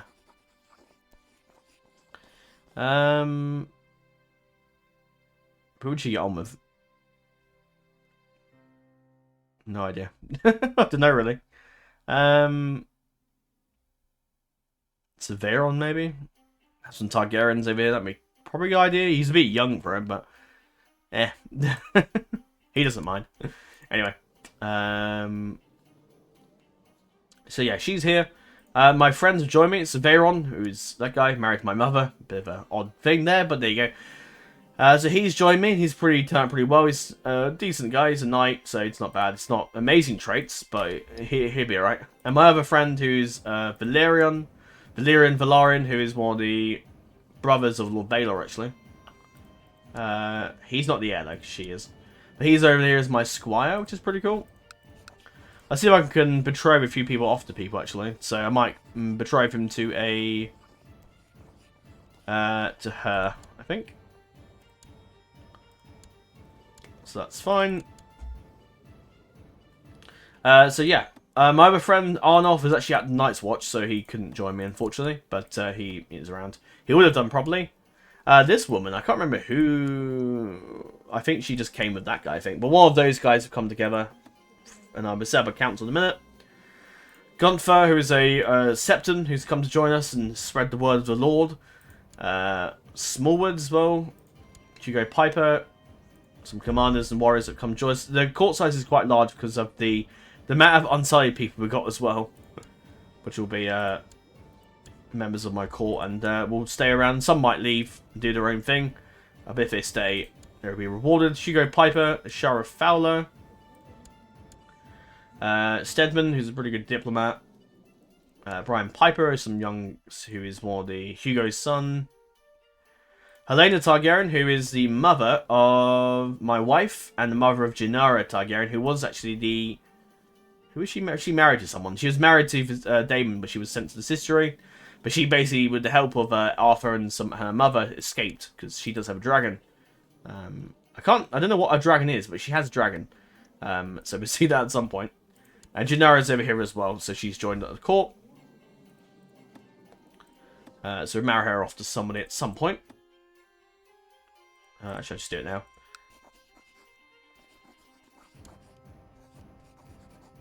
The Lord of Ironwrath, but I kind of want it to be in my court, so... Chikora, I guess? Or I just, we can't. Okay. Who would you get on with? Let's not spend this, just do, she's zealous, so she probably wants someone that's her fave. Charitable. I don't know. Yeah, that's fine. I'm not too bothered. She can be marry who she wants. And we marry Velaryon off to this other girl, because that guy's come. You can marry Ironwrath Forrester. Anyway, yeah. So, I'll go through them briefly. I won't spend too long going through them all. Elaine Targaryen's here. Jewel Forrester, who's come over to join us, help us out. So Robin, a member of the Kingsguard, has left... he's not left the Iron Throne, but he was sent by Lord Daemon and the King to look after Prince Arthur. And so, even though the King's slightly distrustful, more Daemon is, I guess, of what Prince Arthur's up to. Prince Arthur, he knows Prince Arthur is loyal to the throne. And so Robin was interested to go off. He's a really good fighter, and he was keen to serve the prince. And also maybe to spy on him as well. As Daemon is a little bit fearful of his brother, as he does have one of the biggest dragons on the earth. So, Rhaenyra, who escaped, she's with us. Roland Swigert, my wife. Marin Sunderland's with us as well. Manfred Tolland, who is a pirate, actually. Jakaro, him being around probably is a problematic situation, actually, but that's fine, you can stay there for now. Doesn't cause trouble. This is I think these guys are all now the Unsullied, so you got... they all have different names, but they're basically they're basically decent fighters. Some are good commanders, some have various different traits and religions. Most of which are the Lady of the Spears, Cascara Gods. And yeah, there's loads. Loads. A few others have joined us since then, since this guy. Malin Rogers has joined us, so another courtier, a good commander. His wife. Hugh Plum has joined us as well, along with his wife, who's a Rain, actually. Adam Hayford has joined us, the very commander, and she's joined us, and Ernor Hayford as well. Mern Crane with his wife, and my dragon. Should we see if we can marry her off, actually? You can marry her, Brian. Should we see if we can marry her Carl off, or is there no other people here? I don't want to have too many people coming in from other courts. So if I can try and keep them in my court, that's good, because right now we are currently over our limit. I can't marry him off, fine, that's fine. And yeah, so we're over our limit, so I don't mind if it's marrying my sons and whatnot, that's important, but basically my court expenses are going to be quite high, because we have a load of people in our court. That's probably why we're not making that much money. And we're already at the hour and 30-minute mark. Good God, that was quick, wasn't it? Jesus. I think I can't do any longer really because I need to render and upload today. I'd hoped the video where I discussed the channel wouldn't take an hour length, but it did. I don't know why. I don't know why. I was even trying pretty quick, but it just went on for an hour. How on earth did it go on that long? I don't know. So this might be a talking video, I'm afraid, and then we just crack on. We'll set up some stuff, and then we'll end, I think. So we'll go ahead and set up the... So, basically, do we have a maester, actually? That's a good point. No, but we can ask one of those guys to do it. Maybe... You're quite charitable, so it's probably a good shout. We'll make you a court physician. It saves me getting a one. I don't know why it says face of dragon, because we've already got one. And there are... Oh, yes, that's another thing. There's a sept, so I'll grant that to the sept I've got in my court. So I'll name him as a priest.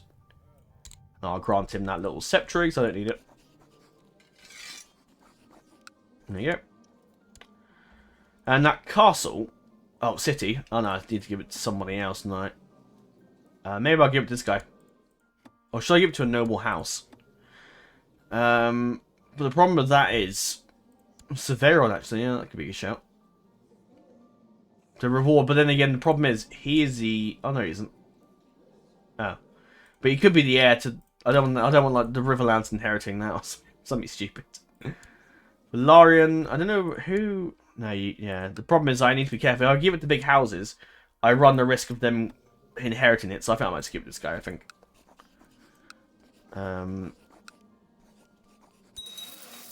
House Umpney. I can't customize it, so that's fine. You can rule over that, which will make you a little republic thing. You can do what you want. So there you go. That's sorted that out. I'll get you some martial education. Yeah. Other than that, that's all we can do right now. Not really a lot to do. I've got the Obsidian Axe. I've got the Red Crab, the ship by Lord Daemon, silver bracelets, Socklax, and the Celtigar armor. So I've got armor. So I probably should look at getting myself a weapon. Oh, apparently I can't. Fine. We won't do that then. We just have to deal with Castle Forge Steel then. Household Guard, I would like to do that because that's what was very handy to do. Don't want to spend too much money, but I also don't want to like... see, Christmas music is playing. Seneschal wise, I think it'd be a good shout to make Dior my Seneschal. They don't like me that much because of the foreigner religious differences and all that jazz. But hopefully that is, we can calm that down eventually. And what improves the, I'm not sure, just do that for now. Justiciar, we want that to be, probably Hugo actually, he's pretty good. So we want to improve my diplomatic relations, probably with my liege, for now. Until we eventually get rid of him. But that won't be for now. I'll make my friend. I could make it her. She's pretty good. But he will always like me. But I probably would want my friend on the council. Veron's not a good fighter. So we probably just want him to do... reinforcement rate. That improved my reinforcement rate by 100. So that's probably better. So train troops for me, please. We might need them soon. Even though our unsullied are good, but I do want actual men. So yeah, Toland can do that. Dimnessi improved. That's probably good. Colony advanced. That's what I want. So you can do that. Spy master wise, I want someone that I can trust, but I also want someone that's good at his job. So you like me a bit more, so let's go for you. Scheming. Southern province, or do we go for the...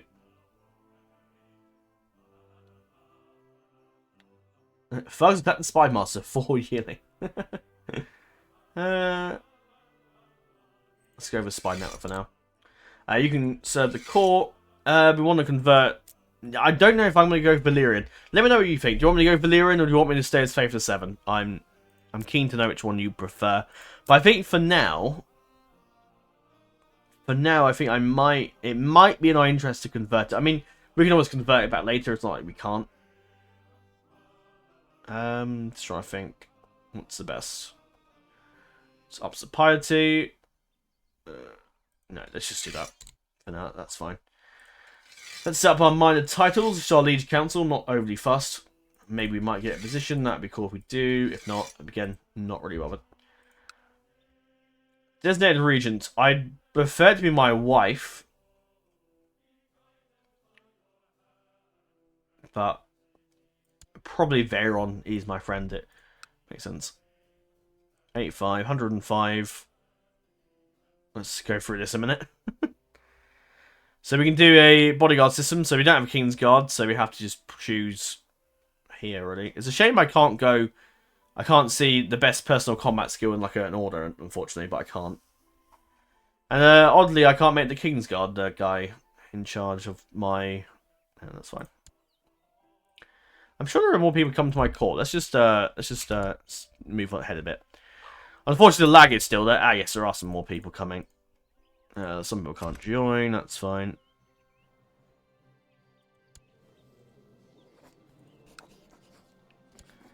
Oh, wow. This guy's joined me. Oh, yeah, he's really good. Holy hell. Look at the traits on that guy. Holy hell. 100 and... No? Okay. Oh, wow. He's good, but his personal combat skill has been let down a lot because of his old age. So maybe not on... Maybe I won't give you a C on the fighting council then. Yeah, so we want the best of the best. Personal combat skill if I can. 75, 60, 85. I'll take you. Yeah, he would be really good if the old age wasn't a factor, but unfortunately it is. 85, 80, 70, 55, 55, 60. I feel like I'm doing a bingo. 50 or bidding. Going once, going twice. 180, 120, 190, 170. Anyway. 75. You're not like amazing. The thought of Dothraki would be better for warriors, but there you go. I'll go for you. I'll see if any more people come to my court quickly and not. Yeah, unfortunately the lag has still there. So, we just have to plow on, I'm afraid. I think that's everybody. Though, as you can see here, it's taken a while. And Aera's come of age. Nice. She's actually a good commander as well. Oh. We're still at the... we're at a tourney, apparently. Okay, I'm guessing we did that before we left. But she's of age now, which is good. So, I might make her my... Well, I could make her my commander, actually. Hayford, you're pretty good. 45. 55, 55, 60. Okay.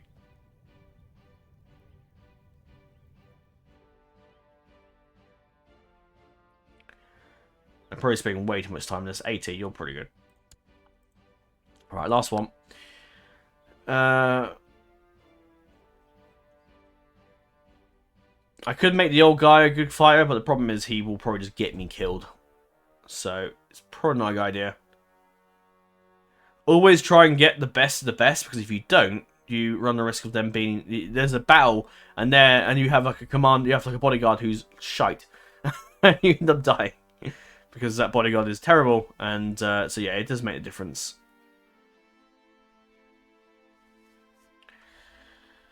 No, stop wasting time. Let's just do that, and then we need to go and render this quickly. Captain Household Guard can be this guy. He's a veteran, so it makes sense. Court Musician probably be... I don't know, really. I probably want the people that are my... I probably want someone who is a poet, but I don't think we have that. My vassals probably is the best thing. Architect, someone with my seneschal. Court Mage is a... Oh, right. Powerful sorceress that practices blood magic. Interesting. You're a pretty good fighter. Unfortunately, the loss of leg is not helping, but... Although... Craven, Gout, Depressed. You're the most capable, I think, so we'll make it you. 2 commanders, so for now, preferably the Dragon Rider. Where is she? Oh, maybe she can't be a commander. What is she doing to not make her a commander then? Or is she... no idea. Nope, I just can't for some reason, but that's fine. I can always go through them later on, but we'll just name... I mean, that's going to change at some point, so not too fussed. Ambition-wise, we probably want to form... fall in love. Yep, I think that's probably our first act. We want to have a happy marriage and not kill each other in our sleep. So, seduce my wife. Looking at Arthur from a purely RP perspective, I think Arthur probably... Okay. I think Arthur... He loved his mother, obviously, and his mother's here. His father, I think he loved in a way, but obviously he didn't know him very long. He died in 226. So he was like 7. So, wouldn't have known him that much, but knew he was his father. Didn't leave much of a great legacy, unfortunately. And then his brother wasn't very much loved. He basically forced trained him his whole life. And it was a bit of a nut job. Bit of a crazy, bit of a cannibal, bit of a severely injured, bit of a kinslayer, bit of a dishonorable man. It wasn't really a... I mean, he probably looked up to his father in a way, but yeah. Yeah, and probably he cares for his nephew Daeron. Daemon we get on with. Valar, I don't know what our relationship was with Valar, but he's dead. My sisters, I suppose we got on with them quite well. But Arthur was always the... Well, he was the only member of the family to have Valyrian features. Some probably looked at that as, I guess, jealousy. But he definitely stood out. I'm guessing he got those Valyrian features from his grandfather, Viserys. Which is the White Knight, which is a name he loosely shares that name, doesn't he, really? We can interact with my dragon. I'll do that quickly. We should train Zoklax. We'll want him to be a beastly dragon. He's got 2,000 prestige as well. He's got the novice fighters he's getting that. Shall I continue to do that? I'm tempted not to spend my money, but I kind of want to get some stuff built. So let's do that. So let's start with the trade post, actually, because that could make us quite a lot of money. Interestingly, we can build it, but I thought... by patrician family, Metro Republic, even in foreign territory. I'm surprised we can build that. Because trade zones-wise, we wouldn't... Oh, no, there is a trade zone. Just not by sea. Because this is the Sea of Sighs, which is like a red blood, I think. So yeah, I can build a trade post, so let's just build one. Why not? Build a refuge as well. Especially, we could be dealing with Grey Plague and that sort of stuff. Right. We kind of want to build this place. So, we've got a lot of stuff we can build, so let's focus on the main things. A personal study would be nice, but I don't think we necessarily need it. Oh, I didn't realize Household Guard does -1. Okay, right, let's... Do we pay for the Dothraki? Dothraki, Unsullied. I didn't think we did, actually, but... I won't disband them, but I didn't realize we lost that amount of money. Jesus. Okay, alright. Christ. Right. Can I search for a smith? So, what, a sword? Yeah, okay, let's go with whatever gives me money. Oh, so let's go with tax income for now. Anything down here that I can improve? Not that it's really my... I can build a secret passage, so I suppose that improves the fort level, so that's fine. And there's all my money spent. Yeah, I guess we see... It could be because of all the people in my court, so I suppose if there's too many people, I might have to go through and do a bit of a... a bit of a kick-out situation. But some people may go off to do the go to Night's Watch and various things, so that might happen. We're just going to continue to hemorrhage money. Hopefully not. This is when we die in a tourney. No, we just got eliminated straight away. Not my father, and I'm not my brother, who's very, very good with a sword. Well, Arthur is good too, but he's not. He's not a formidable fighter. He's not got Valyrian steel axes, and yeah, he's not keen on the Iron Throne anymore.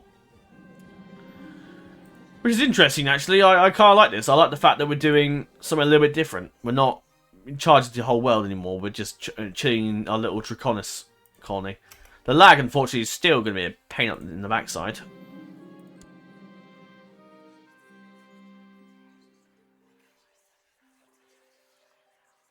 Yeah, maybe I should have just disbanded the... I might disband that, because that should lose me a lot of money. Yeah, I'm going to do that. And I will give myself the money back. Which was, what, 50 gold, I think? Or was it 100? It's 100. There you go. So I'm not... So I basically changed my mind and we've recouped the funds, basically. I will build village farms here. Get the tax income up. So... yeah. And, yeah, I didn't realize the tax income loses me money, so that's not good. I wonder if expenses-wise, we are losing a fair bit of money because of the Unsullied. But I didn't think we'd lose any money for Unsullied. Because it never says... Surely it would pop up here as, like, hired men or something like that, maybe? Isn't that losing money? No, it's not. That should be improving our money. Revolt risk. Because the City Guard's on patrol, even though I've turned them off. Okay, so whatever I do, apparently the City Guard always is on patrol. So that's going to be a pain. Tax modifier. Okay. Yeah, we're still losing a lot of money, though, and I can't seem to do anything about that, which is annoying. Whilst at tournament, some lower class type with pretensions and sort of my honour, prepared to do what a man of my class could do and challenge him to a duel. Naturally, he was no match for me. Oh, a duelist trait, which is good because we get personal combat skill 30, which is really, really good.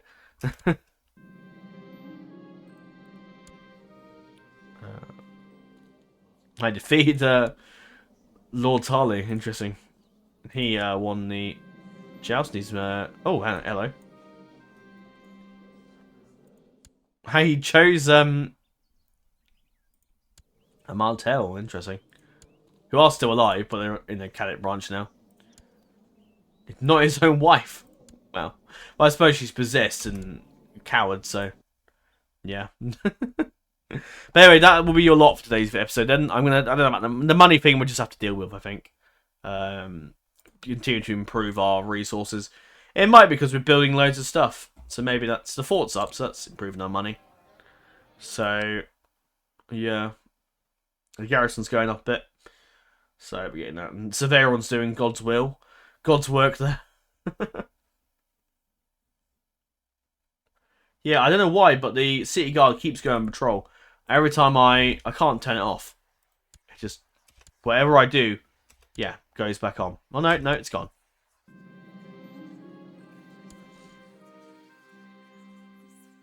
God, the lag is just not very good, is it? Look at this lag. I can't even click on anything because it's so laggy. Oh my god. Yeah, it's done it again. It's done it again. I can't do anything about that. Every time I put the patrol, I just have to deal with patrols on guard the whole time. Annoyingly. This sort of scenario is kind of broken, isn't it? Prosperity. Doesn't prosperity improve your gold, if I remember correctly?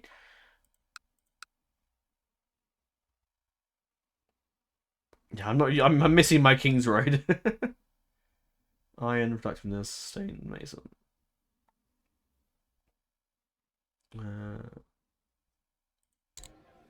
Attention off the extensive hospital things.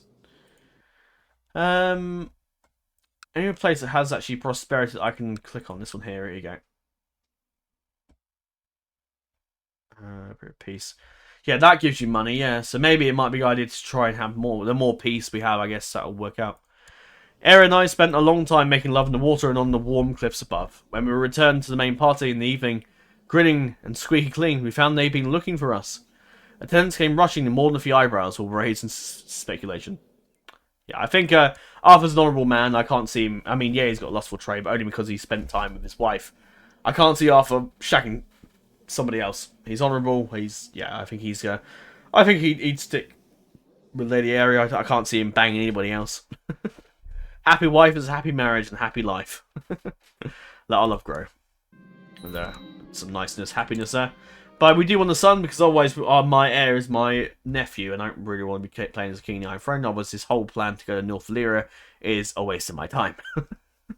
For us to become King of the Iron Throne. I mean, I suppose if we are to become King of the Iron Throne again, then I suppose we'll just continue on Daeron's work, but in a more conquering way. But I don't really want to do that, so hopefully not. So I will go grab a son and go from there, really.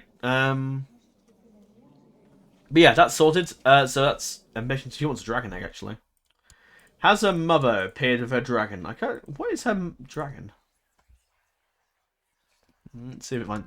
There's a lot of eggs. So Aegon has an egg, one of the Celtigars. Because the last one of Dragon's Den died. Did I mention that? I can't remember if I mentioned that, but she died of her burns eventually. He got executed. Not executed. He got killed in the Tawny Joust. Firecatch still untamed, but he's Daemon's dragon, so sort of his dragon. He's not really wild. He's claimed by him, but they just haven't tamed him. My half-sister has a dragon. Unfortunately, her son died stillborn, sadly. And if not many, she's pregnant, so she might have a kid. Elena, she's the other dragon I was mentioned. Gold scale, so she's in Volantene, so she needs to be watched out for. But we do have a big enough dragon. This woman, who has a dragon egg, but I don't think you can even get any. I'm not sure what the dragon taming thing is for that culture of religion, but I don't think it's very powerful. This woman's got a dragon as well. Where is she? She is in. Where's that? Where is house? And I don't even know where that is. Up there, I think. But yeah, she is dragon cool. She is. Oh wow, she is Wraithering. That could be a dangerous dragon to come into conflict with, because that's 85. Yeah, my dragon's slightly older, but that's still could be a deadly one to come into conflict with. This guy has a dragon. He has Moonshadow, one of the Aztec commanders or Sunlander commanders that still has one. I think the only one. I think all the other dragons are with other people. Wraithring's with her. And Bacalon is with Hera Targaryen, or in Hayford, the woman that beat the crap out of the king. And House Furrows, who is a Valyrian Cadet branch, has egg as well.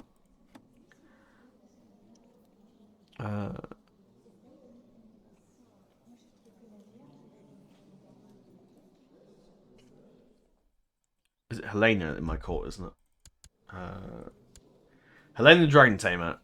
And she has what dragon exactly? Helena. I can't see her name. Actually, I don't know. Maybe she doesn't have a dragon. Maybe it's a bug or something. Don't know. Odd. I'm not quite sure what that's about. But we are winning the war against these Marine. Although they are currently besieging. I probably should go help them. Do we have a quick conflict? We haven't done anything yet, so I thought let's actually get involved. This video may be longer than I planned, but I'm still going to upload it today. Even if it's 10 o'clock at night, I'm still uploading it today. So Arthur will take charge, Adrian will take charge, and Jeremy, who is quite old, will still take charge. I can put more men in, but we don't have enough. I assume our men will replenish, right? Hopefully. If not, we have 6,000. It's still a load of people. We have a lot. Yeah, they're right in the way. Yeah, I think Arthur's still in a few tourneys where we left. Organizer. We have an organizer, actually. Let's do that. Organizer. I hate the bloody search thing. Ah, there we go. I take you. That guy's pretty old. He'll be dead soon. That sounds horrible, but it's medieval. What do you expect? My Chief General Valyrian Targaryen has told me about a remarkable weaponsmith residing in Ck2 which I assume is up north somewhere. He says, I invite the man to my court to see his work for myself. He managed to impress me. I could order my own custom-made item. A fine idea. I want a decent sword, so...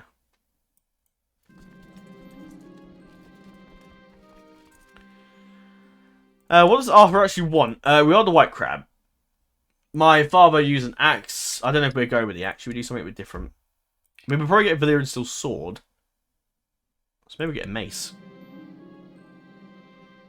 But I want a nice one though, so I'm gonna have to take it alone. Oh, I only get, yeah, because we only get, yeah, we hardly get anything, so calf we'll have to do. I did not need any frills, craft me something effective. I think we can get a more expensive one, but I think because we're only a lord, we only get 10 personal combat skills, better than nothing. Yeah. Give me something effective. Oh no, we engaged them, shit. But we have, what happened there? We lost a load of men though for some reason. Is that a, what is that? What is that they have there? What the fuck? I thought Unsullied were like the best. Where the hell is my dragon? Can I use my dragon? No, we just lost. I lost my entire Unsullied. Holy hell. Yeah, I'm gonna have to reload. that's a, yeah, that's, wait, what? When did my last autosave? Oh, fuck me. I'm gonna have to cheat that. Yes. How the hell did they beat the Unsullied? The Unsullied are the greatest warriors in the realm, and Zoklax is fucking massive. He's a huge dragon. That is, oh, that's ridiculous. No, I'm gonna have to. What's the event code? Hang on. I planned to make him a gladiator, but I didn't. Event slavery, is it this one? No. Ah, there we go. So 702 makes them available, and then 710 spawns them in. Ugh. And I need to do that again. I'm not going to cheat back any more than I already have, but that's enough. I don't know how the hell they beat them. It's just bizarre. What the hell happened there?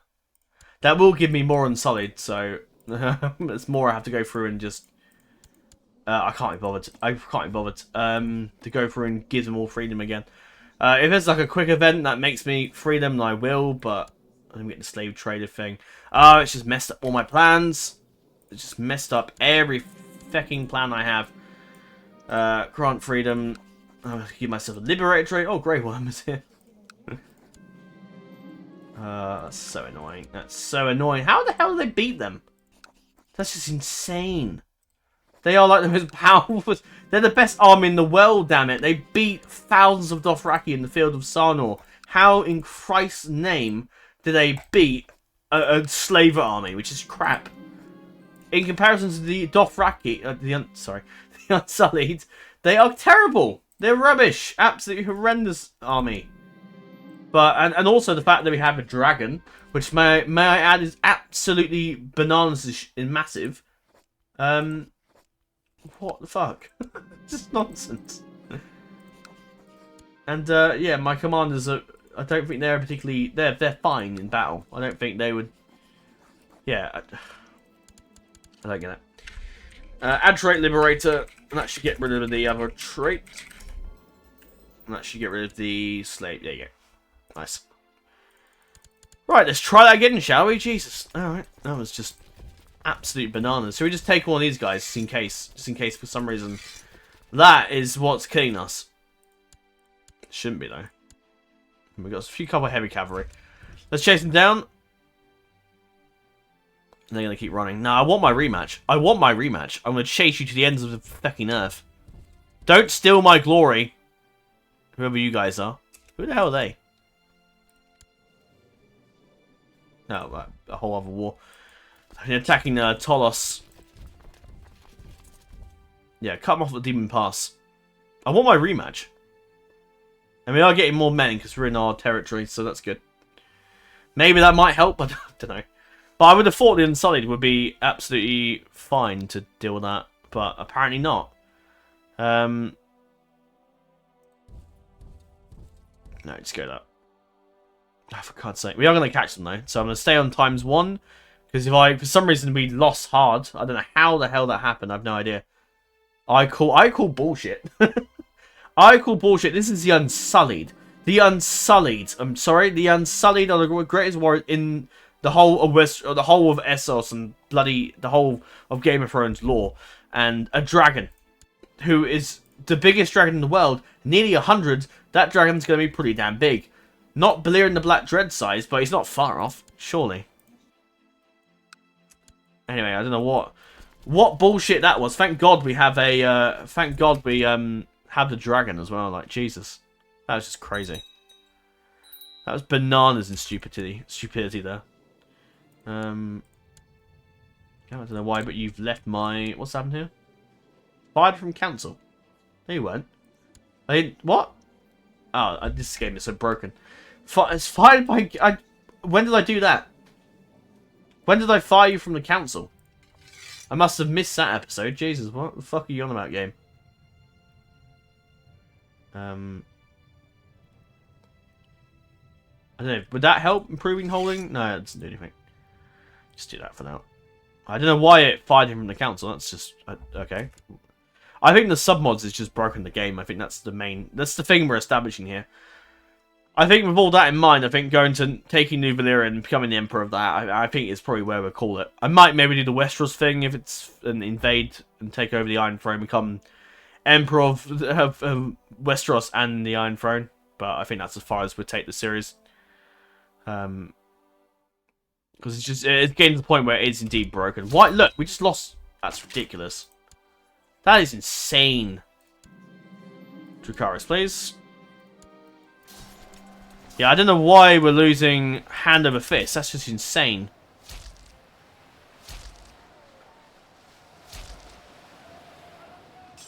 Well, we should beat them now, surely. We've deployed the dragon like that. Yeah, victory. But he's lost 3,000 men. That's insane. Thankfully, we all replenished. But good God, that is we only killed 4,000. Well, that's ridiculous. That is ridiculous. What the hell happened there? How did 3,878 Unsullied just drop dead there? That's ridiculous. That's insane. Let's just see what happens if we take them against these guys. Is it going to give me a ridiculous, like, result? Yeah, it's going to give me a ridiculous result. Pause the game, please. Pause the game. And stop lagging so I can... Can I do something? Oh, auto-save? Yeah, we're doing that as well. Brilliant. Oh, come on. What do you mean? Yes, there is. Right there. Game, if you lose that for me... Oh, my God. It's going to happen. It's going to happen again. What the fuck? That is insane. What's happened to the Unsullied? Have they been nerfed? I'm going to do it again. Sorry, guys, but that's just bizarre. That is just madness. How the hell can they beat them like that? That's just ridiculous. Absolutely madness. Yeah, sorry, but that's just... I don't know why I'm saying sorry, but... Because I'm sure everyone else is probably like, yeah, that's ridiculous. They should have just... What the fuck? That is just absolutely bananas. How the hell have they done that? Because they didn't have a dragon. We had... What? Are the Unsullied just like rubbish now? Has the game just screwed them? And made them terrible? Is that what I'm witnessing here? I don't know. That's just... bizarre. I might kick some of these people out of my court because this is going to get... I'm going to have too many people here, I think. Well, at the same time, somebody inside probably would stay and fight for Arthur, but I just... Yeah, I don't know. I'm speechless is what I'm getting at. It's just bizarre. The fact that the Unsullied have managed to die like that is just bizarre. I think if the Unsullied die again, then I'm afraid that that's... No, I can't do anything more with the Unsullied. I'm just have to... I'm just gonna have to hope that eventually our own army is gonna turn up and do stuff. Because the Unsullied just seem absolutely useless to us. They just seem like they don't even seem like they're there on the battlefield. They just seem like they're completely out of it. Which is insane, really. I can't understand that. But now 54 gold in debt. Because of that joke of a battle. So I'm going to spare my men. I'm not despairing them, but yeah. Yeah, that's just insane, really. I can't I can't justify that in any way. I can't think, oh, maybe there's a lore reason behind that. There isn't, because that's just a joke. That is a joke, I'm afraid, game. The Unsullied are most renowned. I mean, you all know the backstory. They are one of the greatest warriors in the known world. There is no way in hell that they just lost to the, to fucking... Yeah, that's just stupid. It's absolutely stupid. Maybe what I might do is... problem is I can't get Holy Order to turn up. Yeah, I don't know really. I'm kind of stuck there. Unless I cheat and give myself one of the Faith armies. But again, it's cheating. I don't really want to do that, to be honest. I don't think I can, actually. I don't know. I don't even know how you can do that, but... I did it. I did it for the Fiery Hand, so maybe I might do that. I might just give up on the Unside, and just rewrite that. Yeah, I might just, yeah. You know what? I'm gonna do that. I'm gonna get rid of the Unside. I'm afraid they just seem completely useless. And I have no idea. And I just think, yeah, it's just no point. Yeah, they just seem utterly useless to me. I'm losing a load of money. What I will do is go through and delete all the Unsullied, and basically I'll just remove that Unsullied storyline out of the story I made earlier. Because that is just absolutely insane. I guess we'll say that the Unsullied didn't come to join us. And we're instead... yeah. No idea.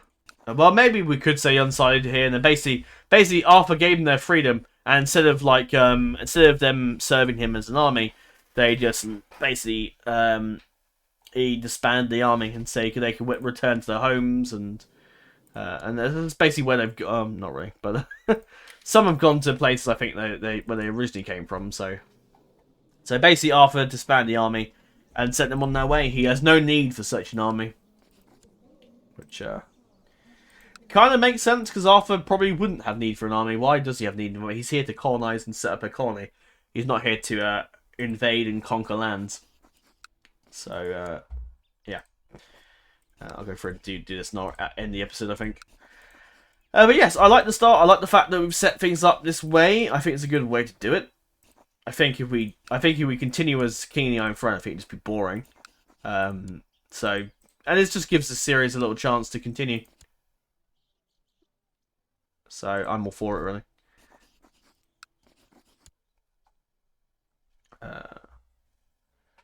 Yeah, you're Unsullied, so you can go back. And basically, Unsullied will return to their homes. Return to where they came from. They looked up, and the Prince basically helped them find their lost homes and helped them on their way, pretty much. And they went off to live in peace. Which is nice. Which I think is a nice ending for the Dothraki. Dothraki. Why do you call them Dothraki? I think it's a nice ending for the Unsullied. I think they just would not be. I haven't even put the poll up yet, because that's why. I said the poll was going to be late as well. Jesus Christ. I'm going to do that now, in a minute. Like 2 seconds. Gold Mole. Yeah, I don't know when this video will be up, but it'll be up today. But it'll just be up quite late, I think. So...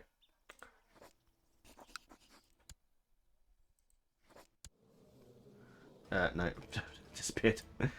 Where are you? So, you can go... Are you a Dothraki? Oh, no. God, the lag is just not good. Every time I click on things, I get lag everywhere. Horrible. It's getting to the point now I'm very keen to... keen not to wrap things up, but I'm keen to definitely not have to... I don't know what I'm trying to say. I like having to not have to deal... I'm looking forward to not having to deal with the lag in future Let's Plays. Unless it is a CK2 thing, I don't know. Maybe it's a CK2 thing. Maybe CK2 is getting to the point now where it's just becoming unplayable. But I don't think so, but I'd be surprised if that is the case. But if it is, then maybe it is time to jump to CK3, which I know people have been asking me for.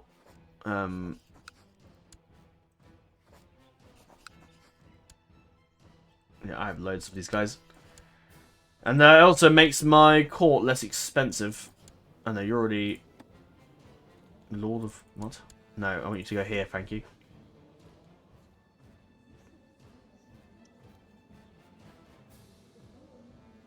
Is that everybody? No, you guys still have it.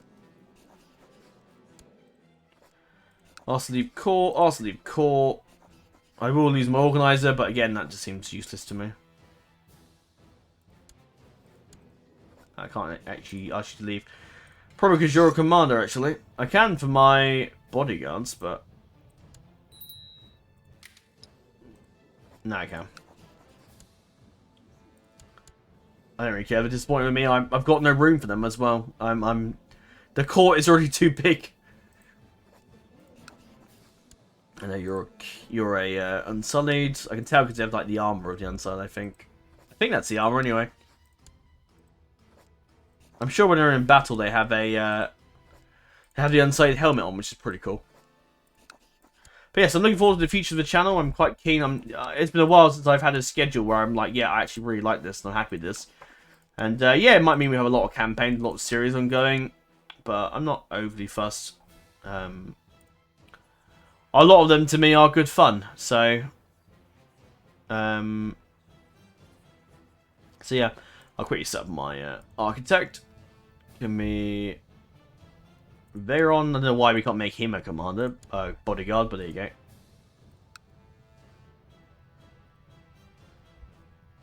$60, $70. Yeah, I don't know why. I don't know where her dragon is, but I don't think she has one. I think the game's lying to me. 47, 70. 70 is the best we're gonna get, I think. Yeah, 70 and 65. So we'll take you, and we'll take where's the other person? Oh, you're the other Unside. I forgot about. Well, you want to leave? Bye. You can have your freedom. 70, 70, 70. Where are you? Where was the 70? Oh, because I did it the other way, didn't I? 70. You go. You. Alright, that's that sorted. The mace has been completed. Master Melio has brought me a study box which contains the item. My hands are shaking, the light slightly as I open its heavy lid. This is excellent, Master Melio. An iron mace has been given to us. Cool. Let's take a look. Silver. Oh, it's the silver one. It said iron, but alright. That's fine. That gives us some extra 10 combat skills. Silver hilted dirge. An excellent crafted dirge made at the behest of Prince Arthur of the Iron Throne by Melio. Nice. I think I'll name that to... What should I call it? I'm not too worried about what the obsidian axe is called because it's sort of a... it came from a wildling, I think. Yeah, one of the king that came beyond the wall guy from over 100 years ago. So I'm happy to keep it as it is. I don't care about naming. I don't really care about naming.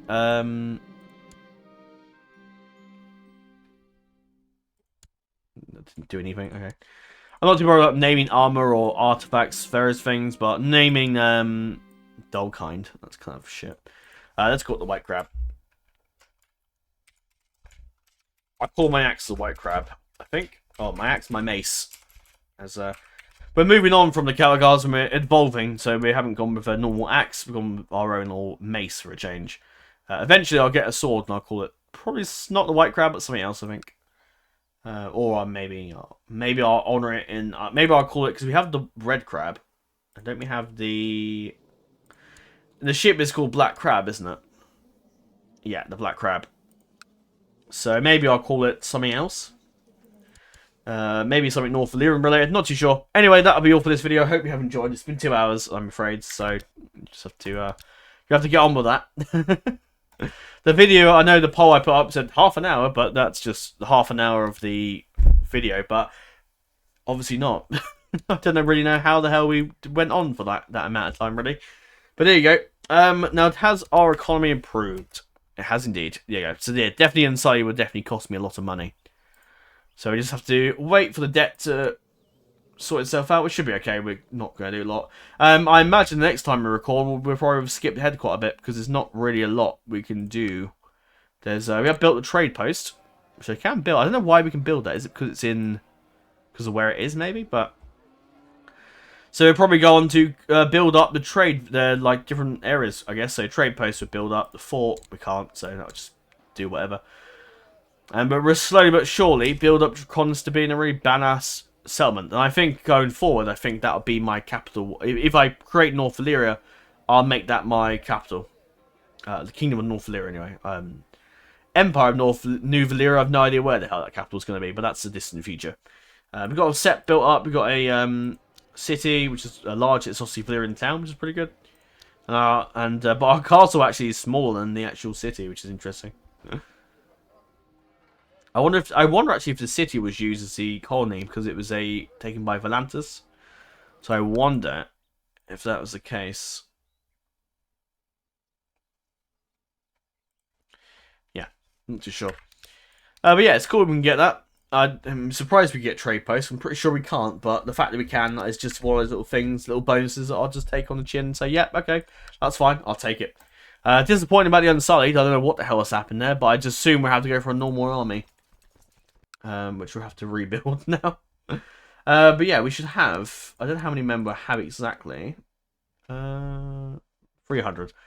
That's not too bad. Against our top liege, that's a pitiful amount, but... so 300 there. Yeah. Not a lot, but I suppose that's the joy of this particular difficult start. So there you go. That's all for now then. I hope you have enjoyed. Hope you're looking forward to the future of the channel and 2025 for our channel revamp. I couldn't really call it Project 2025 because that seems to be an American thing they're doing.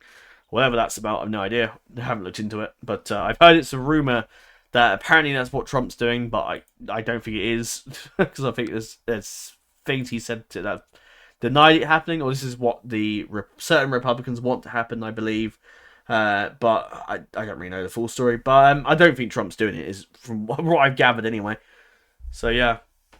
But yeah, probably next time we return, we will skip ahead to something happening involving North Valyria that isn't this war, because we're probably going to win, I guess. And slave raids are it's not really worth recording, is it really? Slave raid, who cares? But all it is going to be, we just get to nick their slaves and that's it. Unless we're involved in that, I'm not bothered. If we get the money, I might try and nab Anogaria. But what I may do, because of the... but I have one Demnessi, so...